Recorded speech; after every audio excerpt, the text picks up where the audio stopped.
it like Gino, make him see though. JP in the clutch, yeah, that ought to make him hush, baby. Hey, you looking at the grid, see us rise, never hesitate, winners formulate.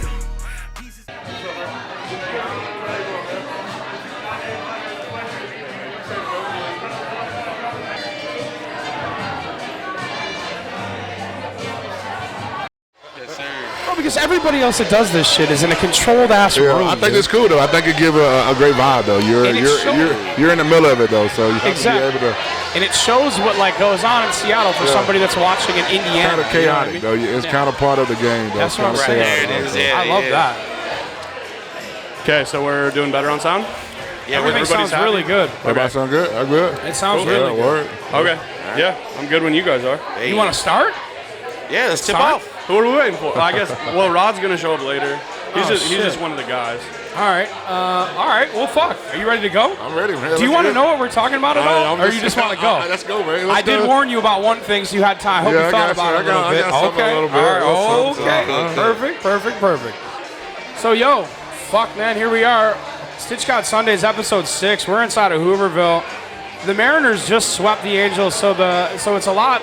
It's a lot going on in here today, but we are joined by our third guest ever, Pro Football Hall of Famer, a Hall of Fame guy, pure and simple, one of the coolest dudes that I've ever met in my entire life, former Seahawk great, another childhood Walter hero. fucking Jones, dude. Hey. Thank you for coming, What's up, man? How you doing, man?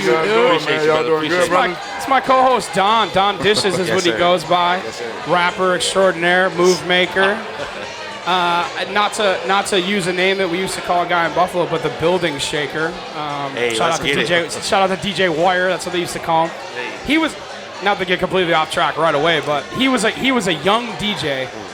Like young, probably like 16, 17, 18 years old, and all the like radio stations in Buffalo, they all knew who he was because he was like doing these crazy parties, and they called him the youngest in charge, bro. Hey. And he actually got out of Buffalo and is kind of making a name for himself somewhere in Texas last I checked. So shout out to DJ Wire, bro. Hey. So listen, I just wanted to say that today is the first day that we've done this, where my vision of what this could be is happening right now. We were just lightly talking about it a second ago that it's showing a vibe in here, and it's really cool because like anybody watching this can see that what goes on in Seattle, especially after a game, and it's pretty cool. And I think it was a cool. This was what my vision was at first, and like. Is it fun for you to be amongst the people like this? Sometimes it's fun. I think it's cool just to get out here and see how the fans react. And kind of like, the Mariners, like you said, the Mariners swept, so it's fun to hang out for a little longer now. Exactly, when you lose, you want to get home. No doubt. When the team is winning, you want to hang out as long as you can. So I tell people every time, when we're winning, when all teams are winning, that's when the city is very hot. Exactly, and it's way more fun, especially when they're winning. But the way that they've been winning, and they've been kind of playing good, dude. Yeah, I mean, I know we talked about it. You pay a little attention. A little bit. Like I say, my son watches all the time. So the cool thing about baseball, going to it live is cool. But the cool thing about watching at home, you just can turn it on and listen to it and get stuff done in the house. So I think that's a pretty cool setup. Like I say, my son definitely followed it more than I do. But still again, when you're winning, the stars will come out too, though, to get a chance to see it, though. So I'm happy for the team, man. It makes the city pop. I love it, dude, because I've been a Mariner fan a long time, and over the last few years, it's been exciting to see what the city could be like.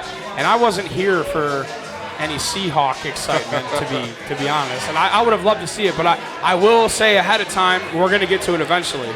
But I am a Bills guy. Okay. I just want that on the record early here. Bro, please. Walt, help me out, bro. He's out of here. It's a battle every week. Bro, listen, I just want to make sure that it's clear that I am a football guy, I'm a sports guy, but at the end of the day, I'm from Buffalo, New York, and I'm very proud of that. Yeah. So we're going to just quickly talk about something really cool, and I want to get your thoughts on this too, Walt. Yesterday, this past week, our guy, Ryan Bliss, got called up to the Major Leagues. Yes, sir. And it's very exciting because to connect with a dude like that ahead of time, it's the first time I've connected with a dude before he made it to the majors, so that was really cool for me. Official first Stitchgod athlete ever, too. He wears a bunch of my hats and stuff, so it's really cool. But yesterday, today's June 2nd, yesterday, he got his first hit ever, which was awesome, dude. Oh, yeah. And it's just cool to be a part of that. It was really great. And I should also say, before I go too far along, my dad is here. Hey.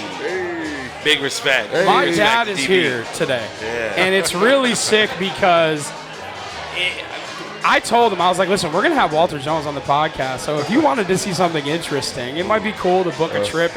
And since he's been here, we saw Pearl Jam. Awesome. He went to the last 4 Mariner games. We went to the game. We're going to try to go to Tacoma and Everett on Tuesday. Point is this. He's having a full-fledged thing. And I just want to say, while he's here, I don't know if he can hear me, but my dad is the most important person in the world. And he has been, obviously, since I was born. But everything that Stitchgod is, everything that Paul is, everything that I know, all of the morals that I have, everything that is important to me, being nice to people, being kind, being understanding, wanting to have a conversation, I learned everything from my dad. And it's very fucking awesome to have him here. He's my fucking everything, dude. Yeah, man. I had a best friend. I had a best friend the day I was born, bro, and I still do. It's fucking sick, dude. And I'm just happy to put that on the record here on Stitchgod Sunday. So anyway. For sure. And big respect. I want to pop in real quick. Ahead, just please. back to the Ryan Bliss thing. Yeah, Shout out to Ryan we're going to go there. Yeah. And I got to be this guy because it's who I am. Of course. The representation of black athletes that's in what we were Major gonna get League to. Baseball, here in Seattle, it's not huge. Yeah. And to see another brother get pulled up from the farm team and work his magic, it's brilliant, and I want to commend that. Yeah, for and sure. I want more of that, It's something we've talked a lot about here. Yeah. So I don't know if you have an opinion on that. I think it's cool, man. Like you say, anytime you can have representation, I think all of us as kids, you want to see someone that looks like you. Yeah. So I think from that standpoint, when you see that you can't make it, I always tell kids all the time, I was sitting in that same chair too, though. So, if you got dreams, fill them out, man. Go for them as long as you can, because that's your only dream. Fuck yeah, dude. And especially because of how much we've talked about the representation of black dudes playing baseball and the kids getting involved. And like you said, somebody that looks like you. And it's a really cool thing because you want to know what? He's also a shorter guy, too. Yeah. He's a guy that the cards are stacked against him. And you want to know what? He still goes hard, bro. And he did some shit yesterday. He got on base, bro. He stole 2 bags. Oh, yeah, scored. He tagged up from first, a light ball into right field, and he just absolutely unbelievable the way that he's already made his presence felt. So my question about Ryan Bliss, and then we'll segue out of here. He got called up this week. What was it like your first game? Oh, Tell me what it was like, because obviously and again, we're not based on stats here. We try to avoid looking anything up, really, to be honest, just so it's more natural. But what was it like? Did you know early on that you knew early on you were going to probably make it? So what was it like? I think, once you get drafted, you kind of understand, I was the number 6 overall draft pick, so you kind of understand. You going to a bad team. The Seahawks was not doing that good, so you kind of understand that part. But still, again, when you walk in the door, the job is handed to you. You know what I'm saying? You're our draft pick, so, I think for me personally, playing offensive line, I think for offensive line, I think you have to be put. I think it's the only position where the only way you learn it is playing it. So I don't think you can learn it on the sideline. So for me to get thrown in the fire as soon as I got here was something that I needed. I think you want to know, can you play every level? It's a different type of game. So you play high school, college, then get to the pros, and all you want to know is, can I play at this level? So once you get here, it takes a while, but sooner or later you figure out that, hey, I can play with these guys. So how long did it take? You're about to play your first game. I was just going to ask, what was the moment that you were like, I can play at this level? What was that like? Tell me about, where was your first game? What I tell people all the time, it all depends on what I look at it as when you get drafted, that's kind of a sign that you can play to the level. But for me personally, for me to really understand the game, and I could go out there without thinking, I would say probably year 3 is when things just open up for me, because now you're just taking all this stuff in and trying to figure out. When you played in high school, you was the biggest kid on the field. Yeah. So you can kind of dominate people. You get to the college, but then when you get here, every position is good. So you got to find ways to counter that. So I think for me personally, I think probably 2.5 to 3 years is where I say I can play this, and hopefully I can play it for a long time. That's kind of what I was wondering, because especially in the NFL, dude. Again, outside looking in, dude. I played, we've talked about it before, I played in 7th grade, and as soon as they said you got to run, I was like, nah, bro. It's cool when you're playing pickup, but as soon as you're running to the point where you're throwing up, dude, that's when I was like, trust me, bro. Yeah, none of us like that. That's how it goes, though. I'm not good. I'm very good on that. So I guess to swing it back, you knew 3 years in that you could hold it. Yeah. But what was that first game like? Tell me what that's like, if you can remember. I think it's an emotional thing. I think you work so hard, you put all the work in, and now your dreams are coming true. So now the one thing you want to do, you don't want to mess up. Your family's watching. Because you're playing for a lot of people. You know, I tell people all the time that you play through a lot of people that have been there for you, been there through the hard times. So now you get this opportunity. So for me, I just wanted to go out there. You know, you have your ups and downs, but I think for the mainstay, just to be out there to say that I'm on an NFL team, I think that was the coolest part about it, being in front of so many people that, hey, you're the guy. This is the guy that they drafted. So you go in with that pressure too, but still, again, you know, for me personally, it was a blessing for me to be on this field, to be out in Seattle too, though. So for me, I wasn't nervous about it. It was a cool thing. I think as a rookie, you know, you have a connection with a lot of the other rookie guys where they're excited about it. You want to get to that kickoff. You know, you play through training camp, but you don't really make the team until you kick off in the beginning of the season. So, you know, so that's when you know, hey, I'm part of this team now. So even getting drafted that high, you still have to make the team. So for me, it was just fun just to be there, be a part of it, say, hey, you know, I think after that first game, I called my mom. I was crying because, you know, you work so hard to get to that point where now it's all just football. You know, once you get past that feeling, it's all football. Now you just want to go out there and prove your worth. And I have a very important question. That's amazing. That's amazing. Me and Paul have this back and forth every week, man. So he says, he made this crazy statement where basically he said he was at a game and he saw with his own eyes and he heard with his own ears crowd noise being pumped in. And he said the Seahawks have never been a team that have a loud crowd. They've never been known for their fans. I never said that. Well, correct us then real quick. It's on the episode. No, Walt, first of all, stop. These guys let's hear it. Let me be honest here. No, I'm going to ask Walt because I know what he's going to say. Go ahead. So I'm going to say this. And again, the only thing I really looked up, your first year was 1997, okay? And you did play in a Super Bowl, so you've been to the pinnacle. We'll get to that at some point. I said, when I was here to see the Bills play the Seahawks in 2016, I heard crowd noise pump through the speakers in the stadium on a very important moment of the game.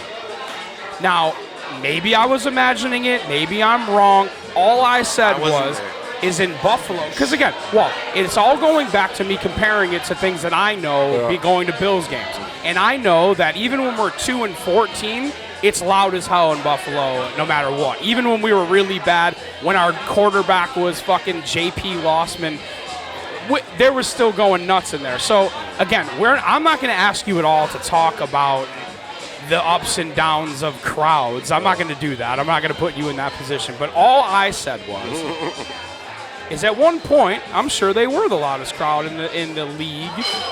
But do you think right now in Seattle, they're louder than Arrowhead, they're louder than... And that's a real question. Oh, man, that's a... Because you know that it gets loud in other places. You know what? I played... You've been there. I done played at Arrowhead, and don't get me wrong. Arrowhead gets pretty loud. For me personally, I look at how... You know, now these stadiums are so designed to, to get more people in. But I think a lot of the older stadiums like Buffalo, when I went to Buffalo, I felt like the crowd was right there on top of you, too, though. So now, if you got that on top of you, wouldn't know if that's loud. But I think I would say from probably... Go ahead. It's been pretty loud. I would say this crowd is pretty loud. You know, when we first got in here and we went on that little run. What year was that? 2001, 2002, 2003, 4, 5. I'm thinking like if those are the years. And then after the Legion of Boom came here, when that defense, man. And I tell a lot of people are, I call them 2013 fans. Yeah. You know, that's no shock at nobody here. But I'm saying though, like a lot of these people don't know about how loud the King Dome was too. Though the Dome was loud too. Even when we was. If you go back and look at videos when we was not that good, but the fans still showed up. It was pretty loud, So I think that's part of. I think for me personally, I think this is a pretty smart crowd, though. Like, they know when to yell, when it's time to come. Like, I think they understand that part of the game, and so that's what makes it so tough for other teams when they come in here. So that's basically you kind of confirmed what I was trying to say when you said a 2013 fan. He just said, different. bro, but he was in the Kingdom. He said it was great. So of course in the Kingdom, and I never was in there ever because I became a Mariner fan in 2001, and I moved here in 2017. So I never got to see any of that. But I know that I've seen that 1995 game a million times and heard how loud it got. Now, how long, again, because we don't look anything up here. Right. How long was the Kingdom the home of the Seahawks? Since what, 1976? Okay. So, you got to think about it. Like the first 2 years they came out, I want to make sure I'm correct though. They got to the AFC Championship game too in one of those years when they had one of those weird seasons where they made the playoff and kind of like that. But still, again, I think this crowd has been, I call them the fair weather fan that's been through the thick and thin. For sure, dude. But then, like I say, there has been, I look at it as there's been 3 great moments. Like, you've got the Dome years, you've got the first couple of years when we had our little Super Bowl run, and then you had the Legion of Boom, Russell Wilson run that kind of really tilted, you know what I'm saying? Where now the defense is just as good as the offense. Yeah. Right? And that's when it was like, you have to realize in those moments, Seattle was like the #1 selling jersey. For sure. Everybody wanted to be a part of that because, we was with it. And for me, I had to learn that part because when I first got in the game, with it was nothing that, I didn't understand, like, okay, how these teams doing it? So when we went on this run and we win so many games, I learned the season is so important because you want home field. Because I know if we get home field, and now you take your hat off to those great teams that was able to go and win 10, 11 games a year to get home field. I didn't know that. I didn't know what that felt like. Yeah. So now when you get that opportunity, like, the run we made when we was #1 seed, we went all the way to the Super Bowl. So you got that home field advantage. So if you can do that, put that stuff in, think about that stuff throughout the offseason and realize that winning games at home are very important. And winning those games you're supposed to win. A lot of times, they don't win the games that they're supposed to win, and that's what will come back and bite you when you get ready for the playoffs. You want to know what? We've talked about that before. Again, we talk a lot about the Mariners here, as you can already assume that. There's, especially in the NFL, though, because there's not as many games. Yeah. So when there's a team that you're better than, dude, you got to win because you don't have it. You might not have it next week. They call them the trap games. Those are trap games. It's so you hate to say it, but sometimes you just you look at the opponent, you look at their record, and you don't take it lightly, like the movie any given Sunday. Any team that's crap, they can come in here and beat you. That's the cool thing you like about football because you can get something different every Sunday. Any given Sunday is the best thing ever, dude, because it really is. And that, I think, me personally, I think that's why NFL is king in America. Because it is exciting no matter – it could be Jaguars, Bears, and it could be the most exciting game of the week just because. And I think for me personally, I like the fact that other teams are now in the hunt. I like the fact that Detroit is there. Yeah, dude. Teams that you haven't saw in a while, you know what I'm saying? So for me, you get used to seeing the Kansas City Chiefs, the Buffalo, but I like it when the other teams flip it and figure it out. I tell people now, it's not about when I came in the game, they were like, oh, give him 3 years. You're going to figure it out. But now these owners wanted to flip now. I call it like a microwave. They see Detroit. I want to do what Detroit is doing. They want to flip it right now. They don't want to wait 3 or 4 years because you can win a championship and then now you don't be nothing. So all these owners want those rings and want those championships. Bro, and it's so funny that you say that because there's 2 things that you said there I want to talk about. But the first thing I want to say is that you said the teams that have been there a lot recently, when you said Buffalo, man, it just feels good still hearing that. Hey, well, listen. They were not good. Listen, bro. It was there. They always gonna be in the hunt though. They got a good quarterback. I tell people all the time, if your quarterback gonna get you where you need to go, if you don't put the guys around you, and I think Josh is one of the top tier quarterbacks out there that can get it done every Sunday though. Well, I'm really worried that the window is closing though. I'm very worried about it.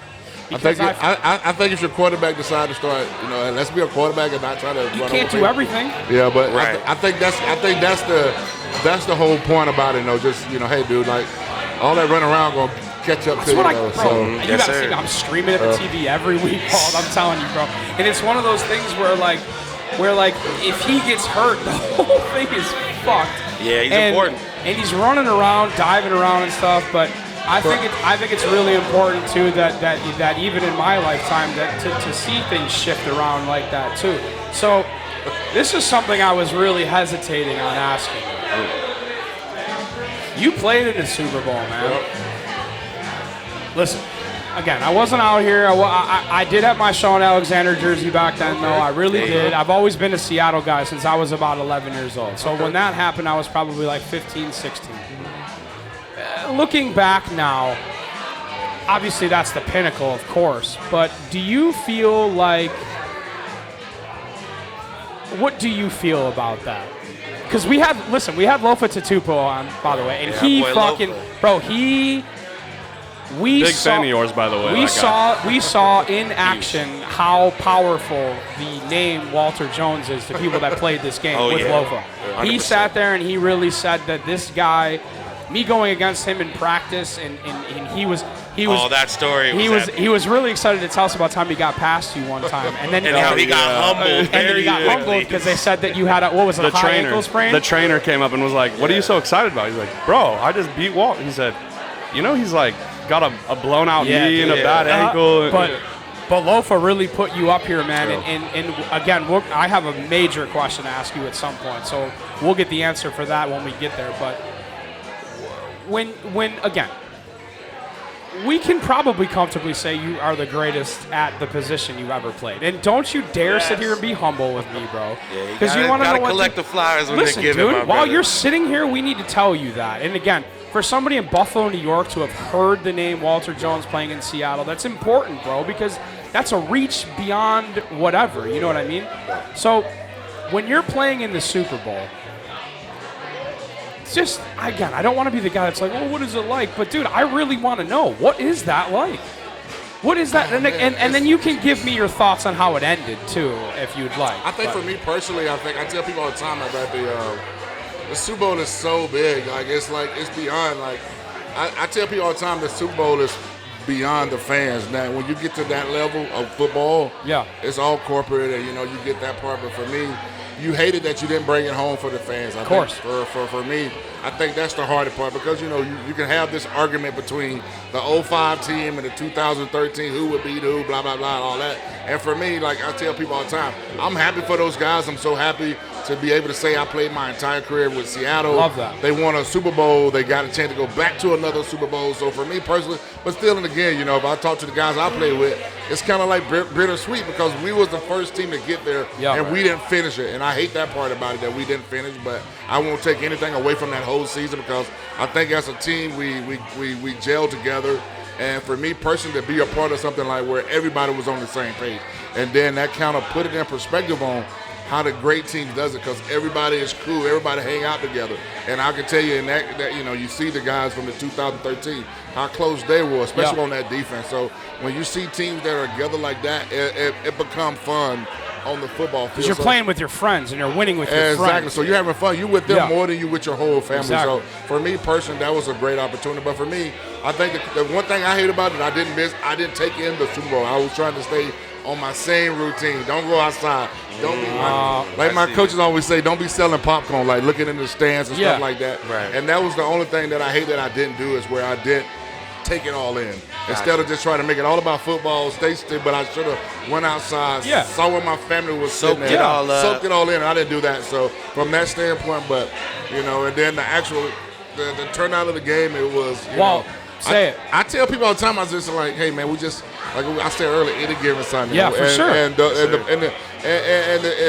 And we was in that game, still in the game, no matter how bad we played, how bad the referees reffed the game. Thank you. Still in the game, we had an opportunity to still win that game. And you take that from your coaches, like, no matter how bad it was, we still had an opportunity to win that game in the end. And, even though the refs that came out and said they had made some bad calls, but still, again, I felt like we was the better team. Boy, did they. We was the better team on the field, but it just didn't show that day. And that's the way I look at it, and you have to take your hat off to the Pittsburgh Steelers. I hate saying that. Well, but it is what it is. Really great football players on that team, though, dude. They're really and again, I probably should have looked this up, and I'm going to try from memory. We should have been playing the Colts anyway, though. Because, that was the game where Jerome Bettis popped up the ball and Big made a tackle there on the goal line or whatever. So we should have, I don't know, maybe I was nervous because maybe we would have had the white Freeney, but I don't know if I wanted to go against him. But then again, I was still young, so I think I wanted that competition. Yeah, of course you did. Yeah, you're hungry. And you seem like a guy that wanted I had to go get Joy Porter, too, though. He was talking crap, so I had to shut him up, too, though. So for real.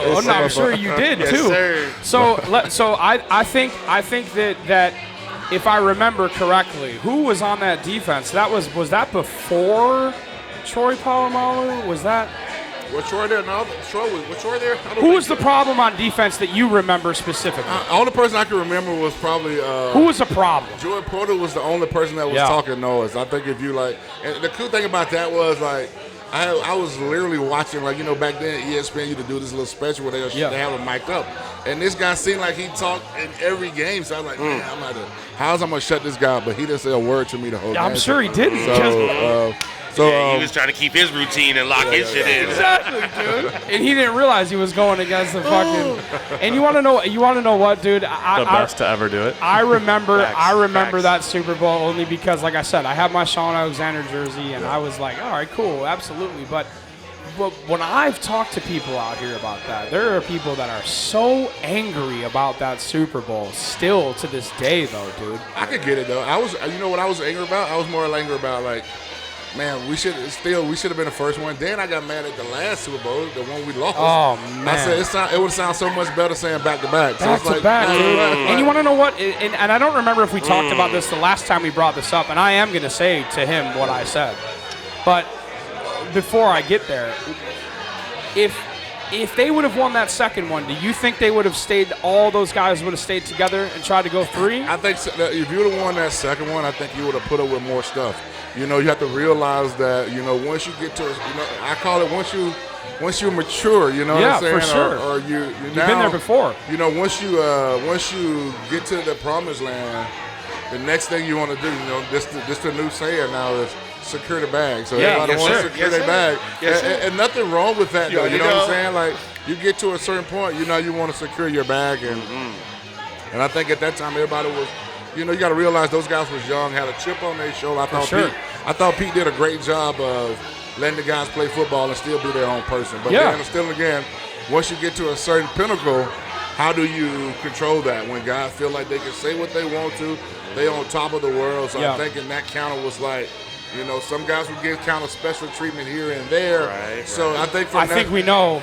But I'm saying, we understand. I think from a standpoint from that, I think you have to almost transition to, okay, how do I handle this team now that because you can build that hey, nobody wanted you, then you win it all.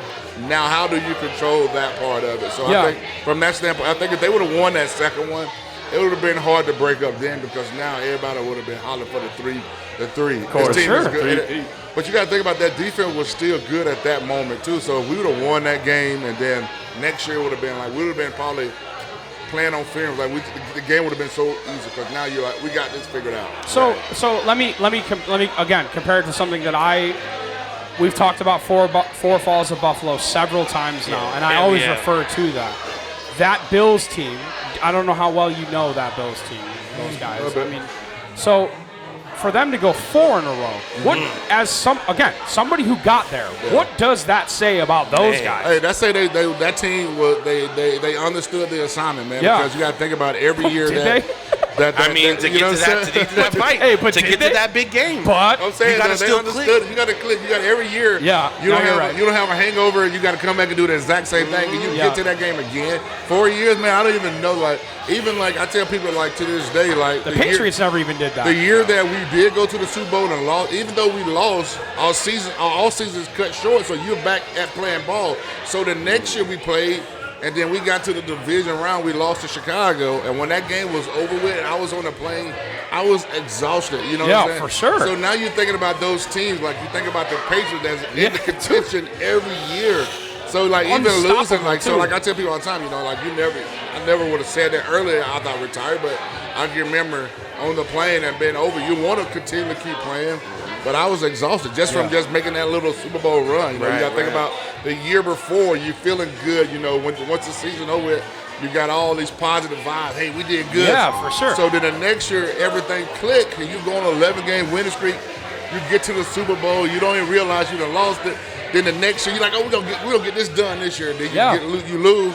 because you're trying to do everything to get back to that game again. sure. So for those guys to do it 4 years, to be there every year, that's crazy. To think about, they put that in for 4 years without bringing home a championship. That's crazy. And not to succumb, not to succumb to the feeling of defeat. Yes. And like you said, to shake it off with that little window of time, and still your body's beat, your whole team is feeling that. For sure. But that we're was going a to do super it team, again. though. Dude, I mean, we sat here and went over how many Hall of Famers were on that team. They were offensively and defensively, like that was a super team, bro. Like when I be at the Hall of Fame and I see all them together, man, it's crazy. Like, crazy. I see all them guys. I say, man, that was a super team, bro. So let me ask you about two of the guys on that team, if you're familiar with them. So we with Lofa, we brought up Steve Tasker not being in the Hall of Fame is a fucking crime, isn't it? Yeah. Right? It is. He should be in there. It's a crime. Yeah, it is. And because if you're gonna put in a kicker who has one job, why not put in a superstar special teams guy who had one job? And he did it well. I think it's so hard though, because I look at when I got in the Hall of Fame, Ray Guy got in. You know, he's probably the number one punt guy. Yeah. So nice, bro. Like, and it took him forever to get in there. So I just think the way they look at special team guys, I think it's going to happen. It's just a matter if they're going to do it. You know. I just wish that it would. So, we're going to skip ahead only because we're already talking about it. It's good. Tell me about. Hold on, let me make sure. 1999, you played against the Buffalo Bills in Seattle. Okay. Did you go against Bruce Smith at any point that you could recall? Yeah. What was Bruce Smith like? Tell me about that. Bruce Smith is like one of the. I would say you look at me at 6'5". Yes. 6'5" with like this. I'm looking at you like this. Yeah, 6'5", but with First of all, I feel like he's more than 6'5". No, he's 6'5" with a 30, maybe a 38 waistline. So think about that though, like just literally just ripped, man. And like the cool thing about him was that he could get so low at that height where he could get up under your shoulder pads, and then when he get around you, he's still going fast. So for me, just to go against him, man, I learned a lot from Bruce, because I don't know if it was against the Buffalo, but I think when he was playing in Washington. With Washington, yeah. And they came up here too, though, and you know, throughout the game, you know, you get an ET stunt. So when the ET, the tackle come towards you, the E, so they doing that the whole game. So I'm like, okay, every time he do that, I'm taking over the 3 technique. So at the end of the game, when the game was on the line, he got me, because as soon as he made that fake to do it, I went and he faked me out and beat me for a sack. So and from that standpoint, that taught me how to study a guy throughout the game. A lot of times you study, but you don't study, okay, how is this guy going to beat me throughout the game? And adjust during the game. During the game. So for me, if a guy was giving me a move, when I get to the sideline now, I'm thinking, okay, he gave me that move. I countered that. So what he's going to do to me in the third and fourth quarter. So my mind is thinking about what he's going to do to beat me in the fourth quarter. So what did you guys do back then to do that? Because now they got the tablets and shit, and they can look really quick. So what were you doing? It's all about it's all about trying to, you know, I tell people all the time, when you're playing this game of football, you got to be able to multitask, you know what I'm saying? Like sometimes, like, it can be like me right here, like I'm sitting there talking to you guys, but I'm looking at everybody else, like what's going on? If somebody over there arguing, I'm be like, man, they argue, even though I'm not into it. So I always tell people all that, I say, as a football player, you learn how to multitask. Even though you might go up to the line of scrimmage, you got to play, but you got 2 other plays in the back of your head that the quarterback can change.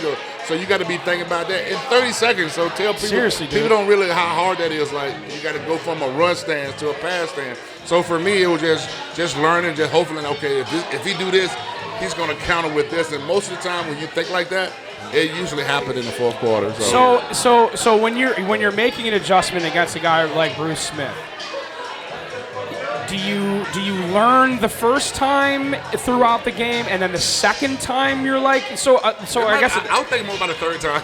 Yeah, exactly. You don't think it's going to happen, then all of a sudden it happens. I think as a young guy, you just don't think. But then once it starts, you see it, because you know a lot of times you say once you're in the game, you got your move. There's your move. You're not out there trying to do new stuff. Yeah. So it's just a matter about how do they counter that. So and in your mind, if you can handle that, and if that happens, then that's when you feel good. You know? Yeah, so dude. It's like, man, I thought about that. I thought about it. Then boom, he gave me a spin move with a fake.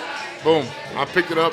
So, and that's when you feel good about yourself, when you can pick up stuff like that. So did they have like a? Because I remember seeing, again, a 2001 version of a tablet where you would see somebody with like photographs of. Now, when you're sitting down, you have really no time in between. You have your defense, and then you got to go back out there. Totally. Most of the time, what happened like that. So could you see the change? You can see the change, but like a lot of times before they had the tablets, basically all you're doing. Honestly, I don't know. I haven't ever asked what they see on. Is it an actual play movement or is it just a better picture of the defense? I don't know if it's. Are they seeing the actual play? Is it? I don't know. I'm assuming it is. Yeah. But I don't know if it's movement or it's just a pitch or still shot. I don't know that. I have to find that out. Yeah. But I don't know if we should find that out. I don't know if it's. I don't know if it's a steal shot because I remember back in the day it would just be a pepper shot. Like basically they take pictures of the defense and you have to look at it. It's okay. He was here. But see, I don't know. I'm assuming. I would say it'd be crazy if it doesn't move. It would make no sense to have a pass. Yeah. Right. So if it's a pad, I'm thinking that it's got to be moving. Are they showing that particular play? Mm-hmm. So that's like a cool thing that just naturally came up here that I had never thought about ever before. For real. But I wanted to ask you about Bruce Smith because of one question. Is he the best?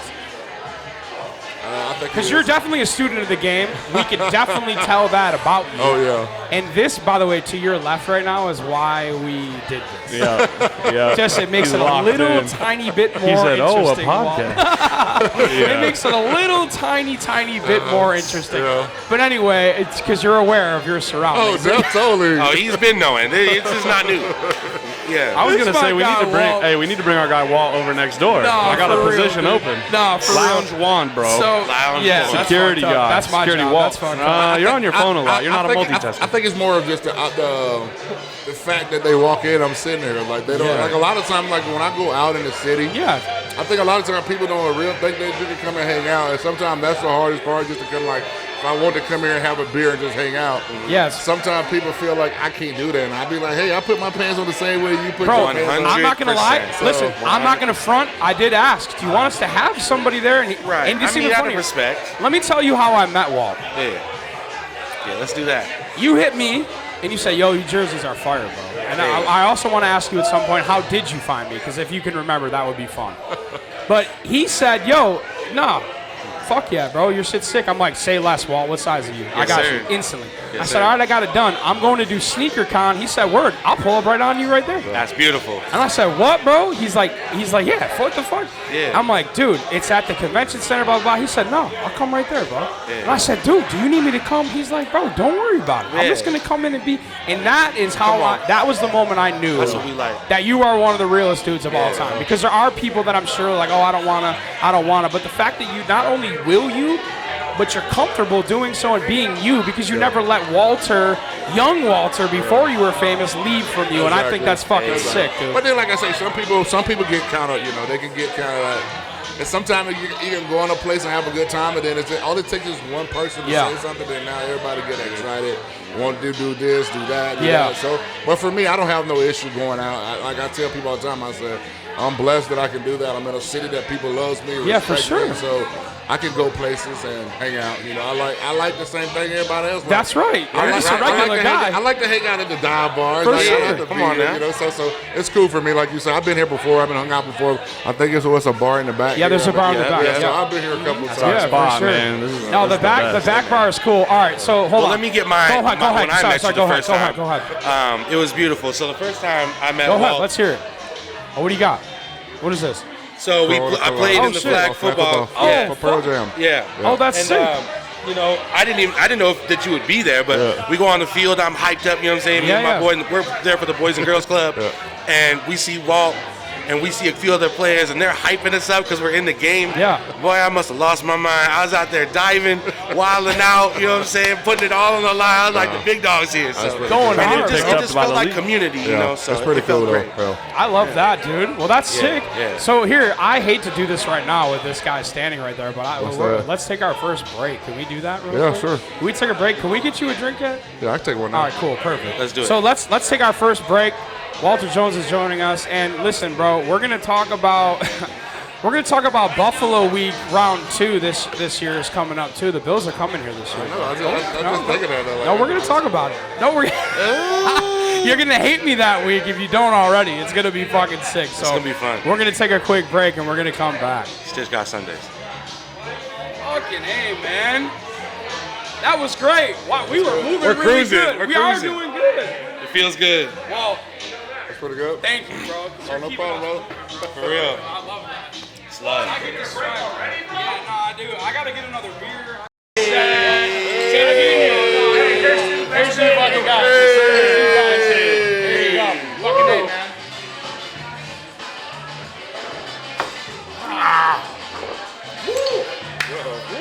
A little bite. Right here, though, right? Holy fuck. I wasn't gonna drink that.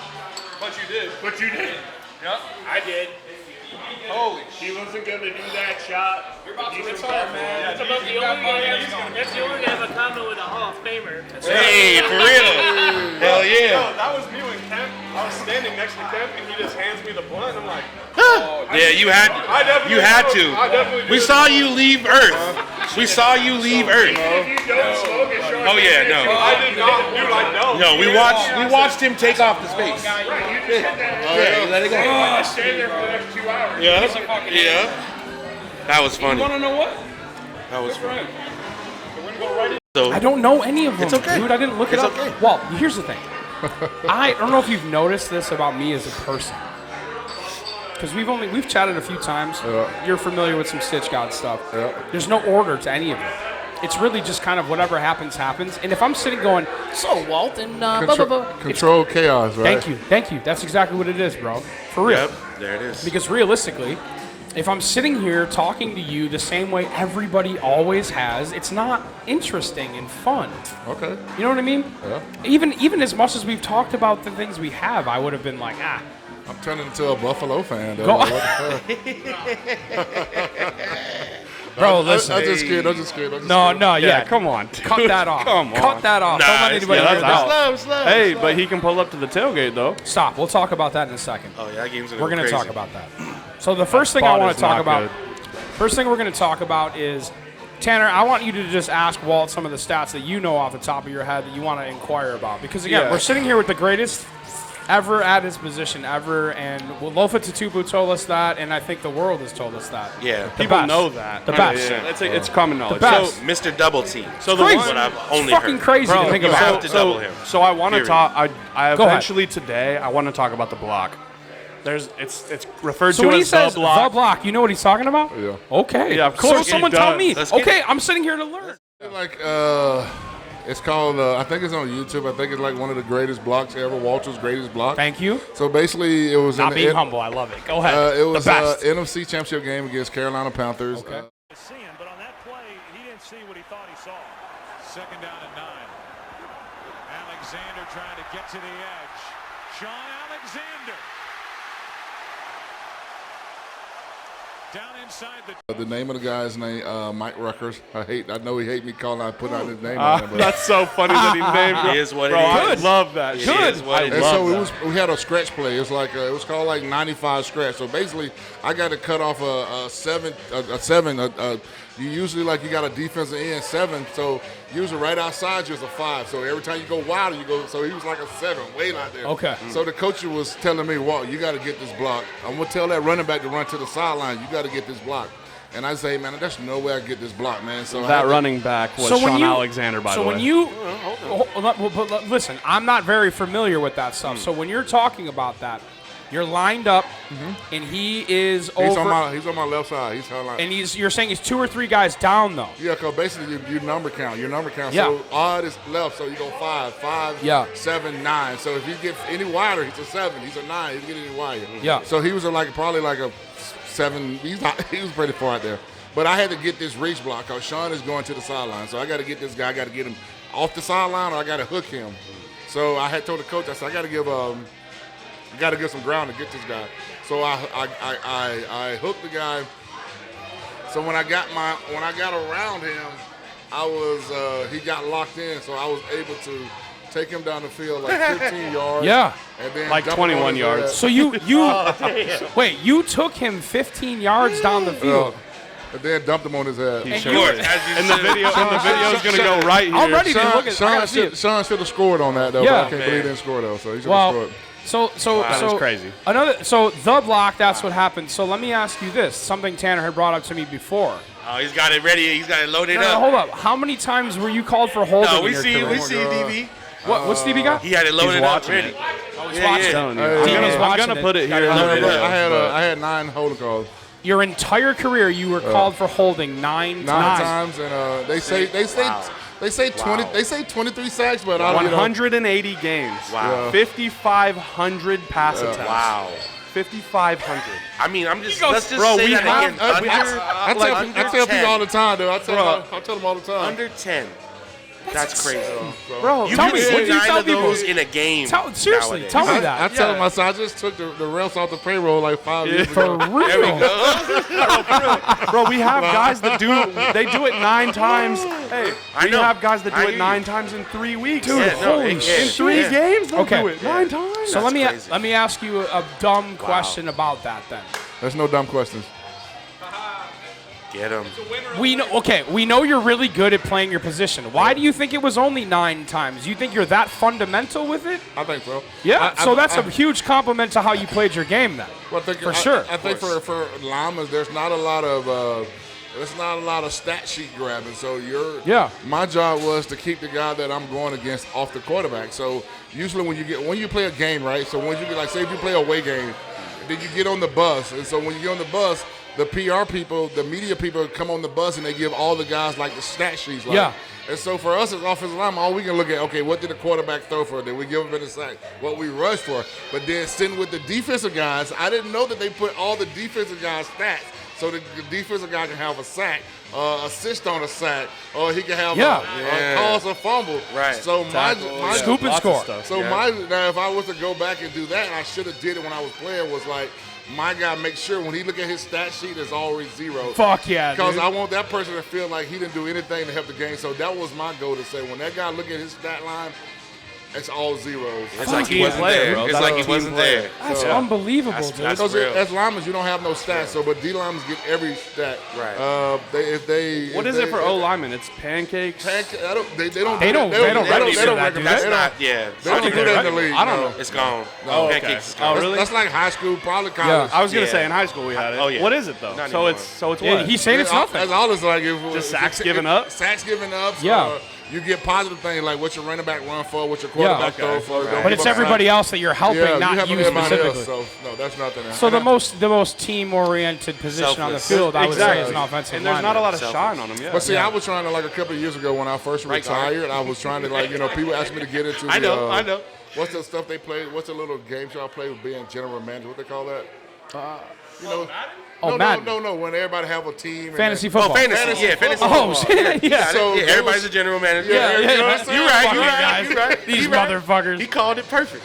So I was trying to come up with a way that I can do an offensive line fantasy. Yeah. Like, like pancakes. If you're running back, because they give the defense is in fantasy league, but why they don't give offensive line? If your quarterback throw over 200 yards or your quarterback do that, whatever, you go over 500 yards, you get so many points because it's all about points. Yeah. If your running back run for this, or if you get so many yards. I like that. So there's so many ways, but it's just kind of like one of those things. Like, do I really want to kind of mess with this fantasy Well, league? listen, bro. Why not? They love their numbers. right? All them dudes is crazy about it. And we're about the big bodies here, too. Oh, so of That's course. what I was trying to say, bro. I'm like, now that we That's what have I'm saying. Body reps. we really, 100%. No, I think that's a sick idea. So somebody think put about that the together. athleticism. For real. Yeah, Somebody I that's like smart. that. Hey, like think that. about You the have to athleticism. have and it have to be a unit thing. It can't be like, like if a guy don't, I don't see one guy, like if you don't give a sack, you get a point, but still again, like, that's kind of like, but you have to be more of like the defensive unit. Like, got to be what you do as a unit. Right. If your running back run for 100 yards, if your running back get 2 touchdowns or something like, it's so many ways you get points. Yeah. Of course. I like that. I like that a lot. So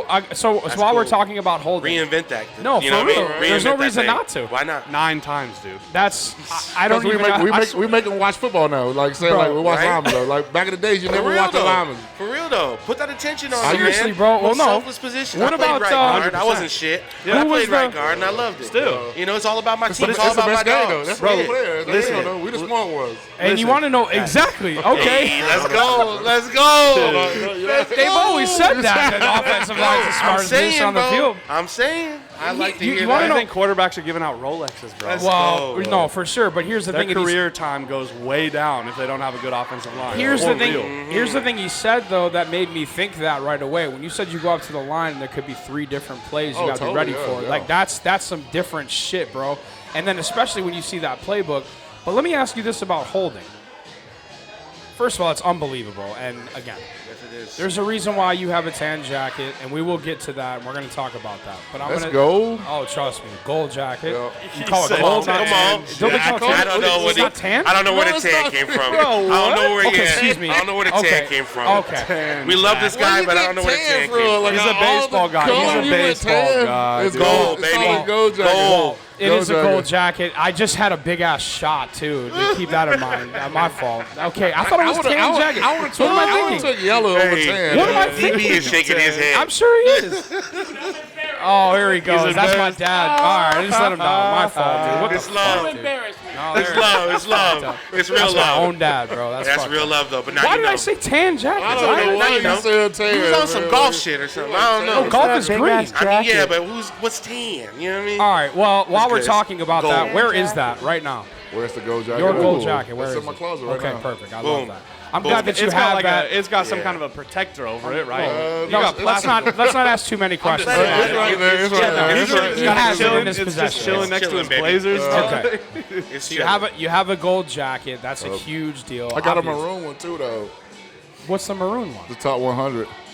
What the fuck? Hey, that's I've right. never heard of that. Wait, is it top? I've never heard of that one. I saw it. It's top maroon 100 all joint. time. Yeah. Wait, Yeah. you're top 100 all time. Yeah. So you remember when I asked you to not be humble? I'm glad just you letting said you that. know, like, I'm glad you said there that it because is. now I don't know that. You dropped the gem on us. That's No, a gold please. jacket, but there's only 100 Maroon jackets. joints. How many are given out right now? It's only 100. There's 100 out. It already Yeah. happened. He has one. 100. The next time they do it, it'll be Oh. another 100 years. We won't be here. It'll be top 200. My guy is different. Okay. Talk crazy, that talk, bro. big All bro. right. Really think about that, dude. And like, so the 9 holding calls. All I want to say is somebody that did the position. Obviously, not at crazy. that level at all, but like what I want to say is you have to be faster every time than every defensive lineman you ever play. That's what it really comes down to. Yeah. Is the holding happens when they're faster than you are. Yep. When they get off the ball faster Yep. than you do. Yeah. That's what it is. You can't contain them. That's what it is. So- And so that's where holding happens. Yeah. And in the league today, I'm telling you, there are guys that get 9 holds in 3 weeks. In the NFL, dude. He did it 5,500 pass attempts. It doesn't make any sense to me because I work for the It's a company, rare feat. STT Sports Yeah, Lettering, who does the uniforms for the Seahawks. Okay. And there was one time that I accompanied my boss to the VMAC, and we had to bring something in there or whatever, and I saw the jerseys set up on top of the shoulder pads. Okay. And when you look at a jersey, the way that it's built and the way that it is, it's distinctly it's designed so it's skin tight. Well, So when you see a guy get a full grip on a jersey that's that tight, do you think that the refs are waiting until they see that? Again, I'm not trying. I'm just asking you from a I don't know about a full grip though. Like it's hard. Like you said, it's hard to grab. Like it's all about because your where- uniform is a little different than it is now. It's all about hand placement. I think Yeah. we play offensive the line. It's all about framework, yeah. you keep your hands in. You can like, as long as you don't like, if you can stay in front of the guy, as long as you stay in front of him, that's fine. Like you cannot play this game without you cannot play without grabbing somebody. Like Yeah. offensive line, you cannot. It's all about where your hand placement is at. And like I say, for me personally, I don't understand back in the days when they had to block like this. Yeah. Like they couldn't use their hands. I don't even know how they did So that. they couldn't open their hands. No, back they in just the had day. to come out like that. You know, you saw guys with like elbow pass and stuff like that. But Yeah. So easy it's to all about spin hand off of placement. that. Like, you know, and then the cool thing about what the league does now is like when you're at practice and they got referees there, so they Yeah. teach you like, hey, I would call a hold on that wall. Or, So they have practice. They have practice referees. yes, Okay. totally. Oh wow. Yes. I didn't know that. Oh yeah. Oh, that's kind of sick. Call on anything. Like, hey, I would have called you on that.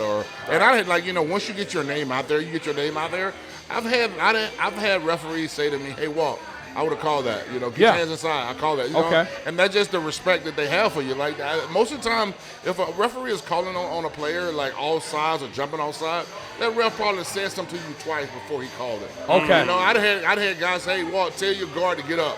Hey man, my referee said you need to get up. So It's not like they just throwing flags. Okay there we So go. so you see a lineman out there that's jumping Unless it's outside. against Pittsburgh. Hey, if you're playing outside, Yeah. 9 times out of 10, that ref has said something to that guy probably twice before he Okay, calls. so that's actually good information to know. That It's kind of like when you don't pay your bills. You know what I'm saying? They warn you. It ain't over till you get that last slip, not the first slip. Yeah, there we go. Wow, dude, that's a good ass way to put it, though. Yeah, you can mess around till you get that last That last one. Yeah, So- it's cut. So you think that's still how it is in the league today? Oh yeah, totally. I think it is. I think the refs do a lot of to help guys out. Like the ref will go to the coach and say, "Hey, I'm gonna call it the next time. Tell your line, or if they off the line where they supposed to be at on the sideline, Right. They get Get a 'em back, sideline get 'em back. infraction. Oh my God. Yeah, that's real. Totally. Yeah. I just, That one's big. But wait, I just thought That's of a something. guy. That's a guy probably making what $200,000. That's his Just job. to hold. That's Yeah, his job. he's doing this Bro, all literally game. just to hold the coach. The whole For job real. to keep the judge. And they'll tell them 100 times a game. They call him for the Rams. the get back coach. The Rams do. Yeah, everybody got one. Yeah, he's That intense. seems wild. He's That's aggressive. Sean McVay. Well, yeah. I just found out I was looking on what we call today. I just realized what mascots make, bro. Like, Really? Oh, I didn't like- see Oh that. yeah, no, the NBA ones are Hey, crazy. yo, Yeah. Get off my What's boy that money Blitz. on? That's like 200, 250. Yeah, no. Yes. Look way, up, for look real? up, Look Tanner. up the Put mascot though, the 250, bro. NBA Wow, ones. okay. Put The NBA one guys are making Okay. money. Wild, They're making like bro. two. I'm gonna put him there. Well, dude, they're like actually acrobatic Yes. like dudes for Yeah, real. but What do you still, want? though, You want you'll like never- Salary? Yes. yeah, tell me the I'll put it salary here. of the yeah. The Here's the mascots thing, are though. crazy, bro. Like, For I'm like, real, yeah. dude. Yo, but so you knew about Blitz, right? Yes. Like the first Blitz, bro, literally was a Microsoft exec. Like he I'm was sure. bro, he was making crazy. a lot of money, Yeah. and then he went to be the Seahawks, to That's be so Blitz. business, man. Gotcha, Like, gotcha. That's Yeah. so cool. So anyway, so Blitz would walk by, and it started at training camp. We did security at the training camp, like kind of keeping people back behind the whatever. Yeah. And he would walk by, and we'd kind of like dap each other up, and like he's just cool, bro. The Right. mascots are the best. Yeah, he's cool I'm guy. telling Yeah, you, bro. cool guy. And They're so really ill. the Seahawks games, though, he came by and he would like remember us, and he That's would like dope. do the same Fire. inside little shit that he would do. Like Yeah. it's just I don't know. I I can't say remember being enough. at the game when they brought out Blitz. Yeah. From the older mascots to the new when they Yeah. like hatched him or whatever. Didn't That they was just crazy. change? They just changed it again. Well, he got didn't like they? a little one though, like a little one now. junior one though. Okay, Yeah. hey. They There's try to little one make now. it for the It's a kids girl, because a lot of the right? kids are They have a straight up the girl bigger one, too. ones. Yeah. I haven't seen So the they girl get one. one that's more friendly though for the kids though, because kids freak out. I don't know why kids freak. I get it. Well, for I sure. freak out with clowns though, so I get that it. shit's Yeah, yeah. scary. Oh, you're afraid of clowns. That's a big ass eagle running at you. man. I think it's weird, bro. Intense. They Clowns are weird, bro. You know what freaks me out? You know what freaks me out? I was just telling Don this the other day. Cats freak me out a You lot. did say that. Yeah, you know Cats why? freak Yeah, me I get that too. Freaks me out. Cats are scary. They're up to some weird shit. So Because before, they always They're looking at Plotting, you. bro. They're They always looking at you.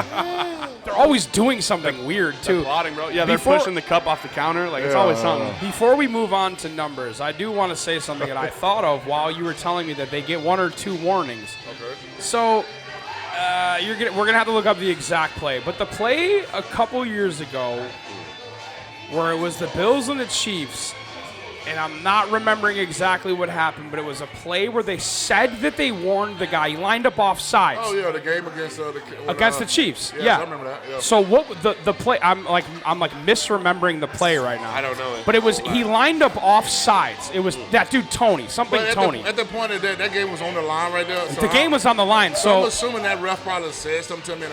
You remember? You talking about the receiver? the receiver, bro. for Kansas City. Yes, you remember that I was thinking about the game where where we lost. Kansas City to the Patriots when the guy was outside. What game was that? So I'm trying to remember exactly, but we don't got Statman bro, it's- Jays. Exactly, I know, we right? need- But I know what it's you're not talking the about. Statman You're talking about Jay. the receiver. The receiver, bro, something Tony. That's He on- lined up I think off. it's on the receiver though. I put that on the receiver all day, every day, bro. So when a receiver lines up off sides, how could that happen? Well, I think If it's you're more. paying I think attention. it's more like if he's trying to get away with it, he's on the line of scrimmage. So like you're inching, then all of a sudden that moment that ref got to make that call. Like Okay, he's right away, literally though, right? Offside. He's Yeah. offside, bro. Like So it's a game of inches in every Yes, way yes. possible, Yeah, that's dude. that one step. You know what I mean? One That step, yeah. one It step, and matters. the ref is sitting there like, man, should I call this? Should I call? I gotta call it. So I thought that they said, and again, we'll have to look back. And I saw where Pat was cutting up saying, well, I can't believe they called. Like, dude, Yeah. he was outside, Yes, bro. that was the Yeah, play I I'm know talking what you're about. talking about, yeah. I He was can't believe that they outside, did that. It was bullshit, and that was the end of the game where he went up to Josh Allen. And again, So you don't have referees, so that's what like you were saying. That's what they're there for. That's what they're for. They make that call. You make Pretty that call sure in the that- first quarter, you make it in the second. Yeah, exactly. You know, a lot of people got on there like, when the game is on the line, I get that though. Like watching basketball, like you might not call that foul in the first quarter. No, call in the first quarter so you made a call in the fourth exactly. quarter. Well, we know with umpires where they establish their strike zone right away, and that's it for the rest of the game. I will say that for hoops though, it's such an unrealistic measurement because you know how they gotta be so light, and then later in the game, if it's big, they'd be like, oh, and you see a boy get brutalized. That dude that hit the shot. That dude that hit the shot. Let him play. Yeah, let him play. Come on, let the boys play. let them ball, man. Let them. That was that play the other I day used where to get fouled out by halftime every single game, bro. you played too hard. Well, Pascal too Siakam hard. the other day. Yeah. He literally went like this to avoid the foul, Right. and LeBron tweeted and said, you foul there. Fuck that. Because the guy might not make the shot or whatever. Right. So you gotta disrupt the play. So I guess what my question is that made me think of that is I didn't, again, as a Bills guy, the Chiefs have been a problem for Why a you gotta minute. keep saying that though? I'm just reminding you. He keeps saying that. I'm reminding you. He keeps saying that. As your friend, I'm reminding we you. know. So when is the Bills coming to town? Who cares? 27. You want to go there now? No, say it. You already in Go it. there, dude. No, we're gonna build They're up. not the opener, right? 27th October. No, October 27th. Right Wait. before Halloween, right? So here's right by Halloween you, game. right by Yeah, that. exactly. So here's the thing. Hold on. So what I do is I've tried to learn a little bit from broadcasting, and you do that a little bit of that now too. You know how Hey, give us important the voice. Give us the voice. That build up is though to keep people watching. I get it. So we'll talk about the Bills playing the Seahawks, but what I Give want us the voice. Give it to us. Give it to us, dude. We love it. Ladies and gentlemen, folks, we're here today with the great Walter Jones. Ladies and gentlemen, former Seahawk, current, what was it, Fox you do? Oh no, it's King 5. King 5? King 5, fifth quarter. ladies and gentlemen, stay tuned for the fifth quarter with Walter Jones and I forgot his name. Paul Seeley. Paul, what is it? Paul Seeley. Seeley. Well, Yeah, he's a either legend. way, I don't know. Paul yeah. Seeley. Yeah, that's crazy. That So here's the voice thing. is No, I do. crazy. I do watch it sometimes. I won't lie. I have seen you on there before. But here's what I want to ask you. I never really hated Patrick Mahomes in the way that people do, or didn't like him. I And got again, no hate. No, of course, exactly. But when that game ended that day, and he, instead of saying "Good game, Josh," said believe that's they called it a- that's bullshit. How you get? That's Oh, what no, you he say was to you. crying, bro. That's what Yeah. you say to somebody when you're That was competing. And terrible. as an athlete, how do you look at something like that? That's just part of the game, though. I think it's like Emotion. Emotions. I feel like you shouldn't talk to guys right after the game anyway. 'cause I- think yeah, that's for emotional, sure. So. But I think in that moment, Well I said. can't say he said, "Hey, don't make that call." He Yeah. was outside, bro. You got to make that call, though. So, For real. now you don't. That guy don't make the team though because he didn't make that call. You got to make that call. Though. For So sure. If they didn't make that call, Buffalo would have been mad because they would have saw it off the rip. Yeah. So they might have saw it in the game, but because every team send off their videos if something is wrong, they send it out to the refs. So, So do you don't think- get those back though? Do you think somebody would have noticed that? Oh, yeah, they would have noticed. They would So have you- they would have sent it in. Like this though, dude. You think you noticed that when you're looking? Yeah, they see That little if they're tiny talking about bit? even if the ref didn't call it, then when they go back and watch the film, they're like, "Oh, he was outside." So they'll Ah. send it to the refs and say, "Hey, he was Fucked outside." up. Oh yeah, he was outside, but you don't get those points back though. It's That's not what a- I mean. It's not a point system to make the playoffs. though. And It's they all the don't one-on-one. exactly, and they don't go back and change anything anyway, That's even if why, that was the like you case. said, that's why we love football because Man. basketball play too many meaningless games. Oh my goodness. You can, So many. you can poop the bed one game. That's true. And then Come you back can and still get come back and win. Right. Well, I'll tell you It's a this. long season over It there. is a long season. It's like So baseball too, though, right? That's No. best of seven. I would say so. Well, here's the I thing. would say so. No, baseball is It's in the different. playoffs. A lot, they play 162 I like games. this. That's a lot of games. They play a lot of It's a games. lot of games. But you want to know what's crazy about Too that? many games, I'd say. Every single year, it goes down to the last game, no Right, matter but, what. But think about it. If you don't poop the bed, those games that you're supposed to grab, Yeah. then you Yeah. know what I'm saying? Then you're That's No. why the NBA, like you go up 2-1, 3-1, and you still might have a chance to come back and win. 'Cause, Yeah, okay, no. they won 3 in a row. We can win 3 in a row. Yeah, right? no, LeBron and them did that. Yes. They did. That was crazy multiple too. times. Yeah. All right, hold crazy. on. Before we get too off track, we do a thing. We do a thing Here's our every guy, Rod. Tanner. Right here, bro. It's our guy, Rod. What are you talking about? Can you please cut that out? Like we're trying to get a little. Oh, this is our guy, dude. This is definitely our guy, but damn, dude. Come on. dude had to say it in the microphone, though. That's of course, dude. It's good. It's love. It's love. We're gonna get to That our is my most boy. important segment. That is my That's boy. our guy. He deserves that. All right, so when we do this thing where my job, and again, this is Stitchgod Sundays. Yes, so sir. my job is to kind of know the numbers of everything going on around sports. I also do in-game jerseys. I was telling you yesterday that I do it for the Mariners, and I do in-game jerseys for the Seahawks too. And this will be my 7th season coming up that I'm doing jerseys in the game, STT sports lettering. So if people come in and they want Jones on the back of a jersey, we'll do that inside of the game. So it's important for me to know the numbers of people playing, but also in the past as well.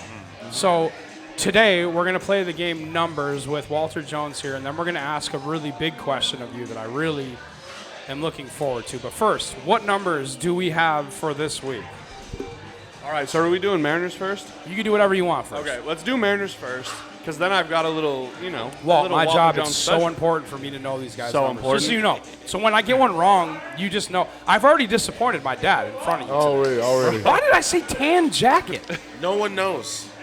You'll have to. I don't know where That's you get so that from. fucked up, You're- dude. I would have came away with yellow, but tan though. Yellow, Yo, what? tan, I'm bro. picturing it My in my man head. went to the Pantones. That's so fucked Yeah, up, the dude. Pantone. I'm a fucking dickhead, dude. It's good. All right, what do you want me to say? You think? Hey, I'm gonna tag you in a picture tonight and say No, this go is a ahead. gold jacket. There we go. It's like that you one better from back do in the it. day. Please do that so Is I it can blue repost that? Yeah, share that. So I'm we gonna can tag you. share. Hey, dog, let me show you the difference between tan and gold. Yes, yes. Well, make sure it's a picture of you wearing it, too. No, I don't have As to a wear it. I'm just motherfucker. gonna show it to you. Yeah. He's just gonna put it in his I closet don't know. next to all his other blazers. The all only- his crimson. The only thing more important... I'm gonna put a what we call a survey and say, do this look tan or do this look Oh, gold? yo, let's do that. Yeah, the the dress. dress. I was just going to say that. All right, let's do it. All right, so... Is this tan or this gold? Yo, all right. So we'll post the Yes. results of the poll That's when crazy. this comes out. So yeah. me and Walt, this fucking guy. I'm ready for that. I'm ready. All right, go ahead. So wait, the only thing more important than me knowing numbers is knowing colors, by the way, too. Facts. So yeah, no. Well, I'm a fucking. All right. I'm Here an we idiot. go. What do you want me to say? He's a Rod. failure. Hey, Rod is here though. It is. That's smells. our guy. He He's here in the smells really flesh. good. He smells Amazing, great. man. He I smells felt it really too. good. I felt it too. Rod smells. with DV. Wait, hold on. Wait. So since Rod's here and we just disrupted the whole show because of it, It is what it Rod, is. that's my dad. That's my dad. You introduce yourself? That's DB. He's Yeah, you getting met him familiar. last night, bro. He smells. Oh, that's right. That's right. Well, that's Alicia. Yeah, that's Alicia. and Rod and Alicia, two of the best ever to do it. Anyway, That was my wedding, by the way. Yo, All right, let's knock these numbers. Stitchgod Sundays is what we do. I'm Guys. like, So I I'm see it, fucking- I I'm see it, gonna I get see it, away I see it, quickly I and see it, I control see it. chaos, right, Walt? Total control chaos. Motherfuckers. right. They try to control me. Here we they go. can't. So let's start with the M's first. You really should know the Go M's. ahead. Okay. Let's get it. Let's do it quick. Number 18. Hey, first of all, don't love make it. this First rush. one he said. Don't make this it. rush. I'm about to text my son. Mitch He's probably Garver. know, I don't know. Hey, Mitch Garver. Okay, good. Mitch Garver. this is all Stitch God. Let's That's hear right. it. Yeah, he Don, better know get the by fuck now. outta here. Hey, Don's really rushing me, bro. I No. see it in his eyes. No, he's not. Don's not rushing. Don's having a good time. By the way, but while we're on How it, could you not? Don's new shirt that says "Captain" on the front of it Yeah. is going to be available and is available as we speak I like it. right I now. like it. thanks. So hold on a second. Cap. Let's talk about that really Appreciate that. fast. JP Crawford is my fucking guy. Yeah, dude. I like it. And the way he leads the team, I am pushing so hard Cap. for him to be considered for the first person to ever wear a C on their jersey on the front for the Mariners in their history. So just so you know that's what I'm up to. I got some goals. I got some things I want to do. That's what's up, man. I'm trying I to. like it. I like I'm it. really trying to. We ain't mad at you. It's a goal. All right. Here we Captain go. So he got Crawford. the first one. Number 18. No, not Captain Crawford. That's different. Number 18, Garver. Mitch Garver, yeah. You got it. Go Got ahead. it. Number 20. Luke Raley. Yep. Attaboy. Luke Nukem. Go ahead. We're really going through here. Yeah, go ahead. Reason. Number 5. Hopefully this is harder. Jonathan Classe. Yep, that is classic. Damn. Go ahead, Walt. Oh, come on, I told you, Don. bro. Come on, told you. Don. Keep it He's going. gonna- Hey, he's cooking. He's going to get I to let the the boy Seahawks, cook. and I'm going to get smoked, just so you know. More than Number- like. Go ahead. It's okay. Go ahead. It's gonna be fun. 43. 43. Now, here's a fun fact about Don't 43. We are very close to the same age. He's I a don't month younger than me. Why do you know how old he is? I looked don't it know up. this Don't one. worry about that. 43 is not Stanek. It's a pitcher. I know that. Come on. I think I did his jersey, too. Come on. That's the worst part, Walt. I Aspire? really think I did this guy's jersey. I really that's think tough. so. Go ahead. Tell me the name. Kirby. George No, Kirby. 43 is not George Kirby. He's 68. You're Yeah, wrong. that's wrong. Kirby there's another Sneed. Kirby Sneed. Kirby Kirby's Sneed. first There name you go. Kirby, Yeah. last name Are you Sneed. kidding me? Is that All right. it? Yeah, that's it. Go to the Seahawks. I swear I put. He got the wrong Yeah, let's number. move on. dude. Let's Are move you on. fucking kidding me, Walt? 43. I did Kirby do Kirby Sneed. Sneed. Yeah, you're Are right. these, You're right. these You're right. Seahawks forming people? No. That's what I don't know. That's what do we the do. Hawks. Let's He do the doesn't Hawks. tell me. Just relax. I don't Let's start do the looking. Hawks. I don't start looking to out the training camp. No. So. It's do the Hawks. We're a gonna find out. special. It's a special little list. It's only A special list. It's only a couple of people. All right, Okay, let's let's get it. go. Let's get it. Seahawks. Let's get it. Go ahead. Trust me, Walt knows everyone. Walt's gonna Okay, know. all All right, Of course. here we We'll go. see. Now this one, I know You gotta you're tell. gonna, Wait, I know say, you're gonna go on no, a tangent. say ahead of time what the list is, because you kind I of will, did say I to me will. what it was. Go ahead. Now Number one is fucking Ryan Bliss. Go on. That's He's cool, gonna but be- and Warren Moon. If we're going to Warren, the, but Was Warren Warren one in Seattle? Moon. I thought he was a don't one think in he wore- Seattle. I don't think he wore a one in Seattle. I might have been wrong. Wait. I While we're here, Walter, how do you feel about the number one? I know Dion has Yeah. some very strong feelings about wearing the number Oh, is one. one sacrilegious or something? Yeah, What's it's like wrong? wearing number one, saying you're that guy on the field. How do you Hey, feel well, about it? I'm a lineman, so I definitely never could have wear one. So I don't Whoa, care. whoa. Okay, That, there we that go. actually brings a sick question up, though. What do you feel about everybody being able to wear whatever the I fuck think it's number? like I think it's if you got swag to do it. Like Really? Yes, I love So, it. so if the center was wearing number 2, I you think wouldn't it's cool. think that's weird? Honestly, I didn't get into it till my son kind of because he wanted to wear like number 15. He's Yeah. a D lineman. Okay. Okay. And I thought it looked cool though. Then I'm telling you, the first team I realized that started doing it, I want to say it was the Tennessee Volunteers. They D linemen, you can Yeah. have small numbers and shit like what's his name? Little that used to play for the Rams. He used to have like a number 15 or something like that. Oh, yeah. What's his name? I can't think of his name. He's Little. Pass rusher. I can't think of his first name though. So I You're know not going Little. to say Aaron Donald. No. Who was I thinking? Said Who was I Little. thinking? Little's last name. Little. He Little played is for his Tennessee. last name. Play for Tennessee. The Titans or the Volunteers? No, the Volunteers. See, I don't know enough about college. to Oh, know okay. that. I thought But I it'd think be it's cool though. I think Statman Don. if you You said can pull college? it off, Yeah. I think you can do it. I think it's So, cool. so my only beef with it is I always kind of knew what position the player was based on that. That's how we when you're grow up. That's watching. how they, like, yeah. When I play offensive lineman, you play the left side, you get odd numbers. Right side, you get equal. So when I got my Yeah. 71, I thought it was the perfect number because Yeah. it was the left side. I take that. So, like I don't think a 72 should be on the on what we call those. I would Was imagine it- number was it Leonard? 72 Was being it Leonard Little? Yes, that's it. That's Okay, it. there we go. Leonard Little. 73. Leonard Little. Okay. 73 left tackle was me. But imagine When I this- played center, I was 62. But imagine a quarterback wearing number 73. That's be trash. Wouldn't that be crazy? That's what I'm trying to say. That's crazy. And I That'd think be trash. the low numbers You'd look be like, weird. he's not good at all. Yes, Like we're going to him every time. Bro, They gave we him a might be jersey. nice, but his number just messing him up. It throws off that identification, Yeah, though. You know what I'm For saying? It real, throws that's off the identification. You'd be like, Exactly. hey, you'd be like, hold up, I'm not letting 43 beat me up.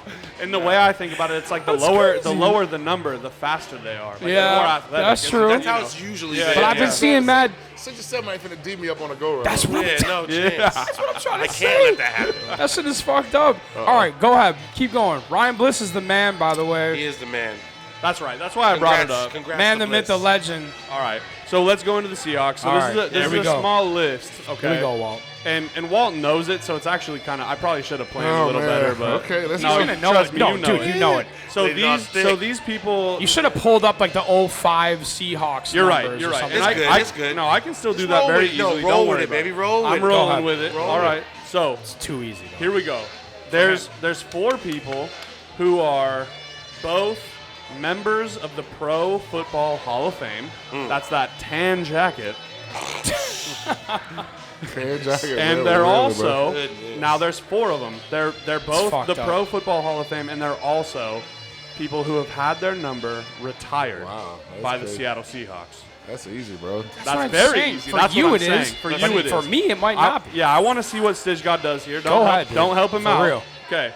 Now there's 4 of them. Okay. I think one of them we might have a good idea. We have a good idea. One of them is number 71. That's Okay. exactly right. Yeah. All right, well, let's. The second one should be easy too then.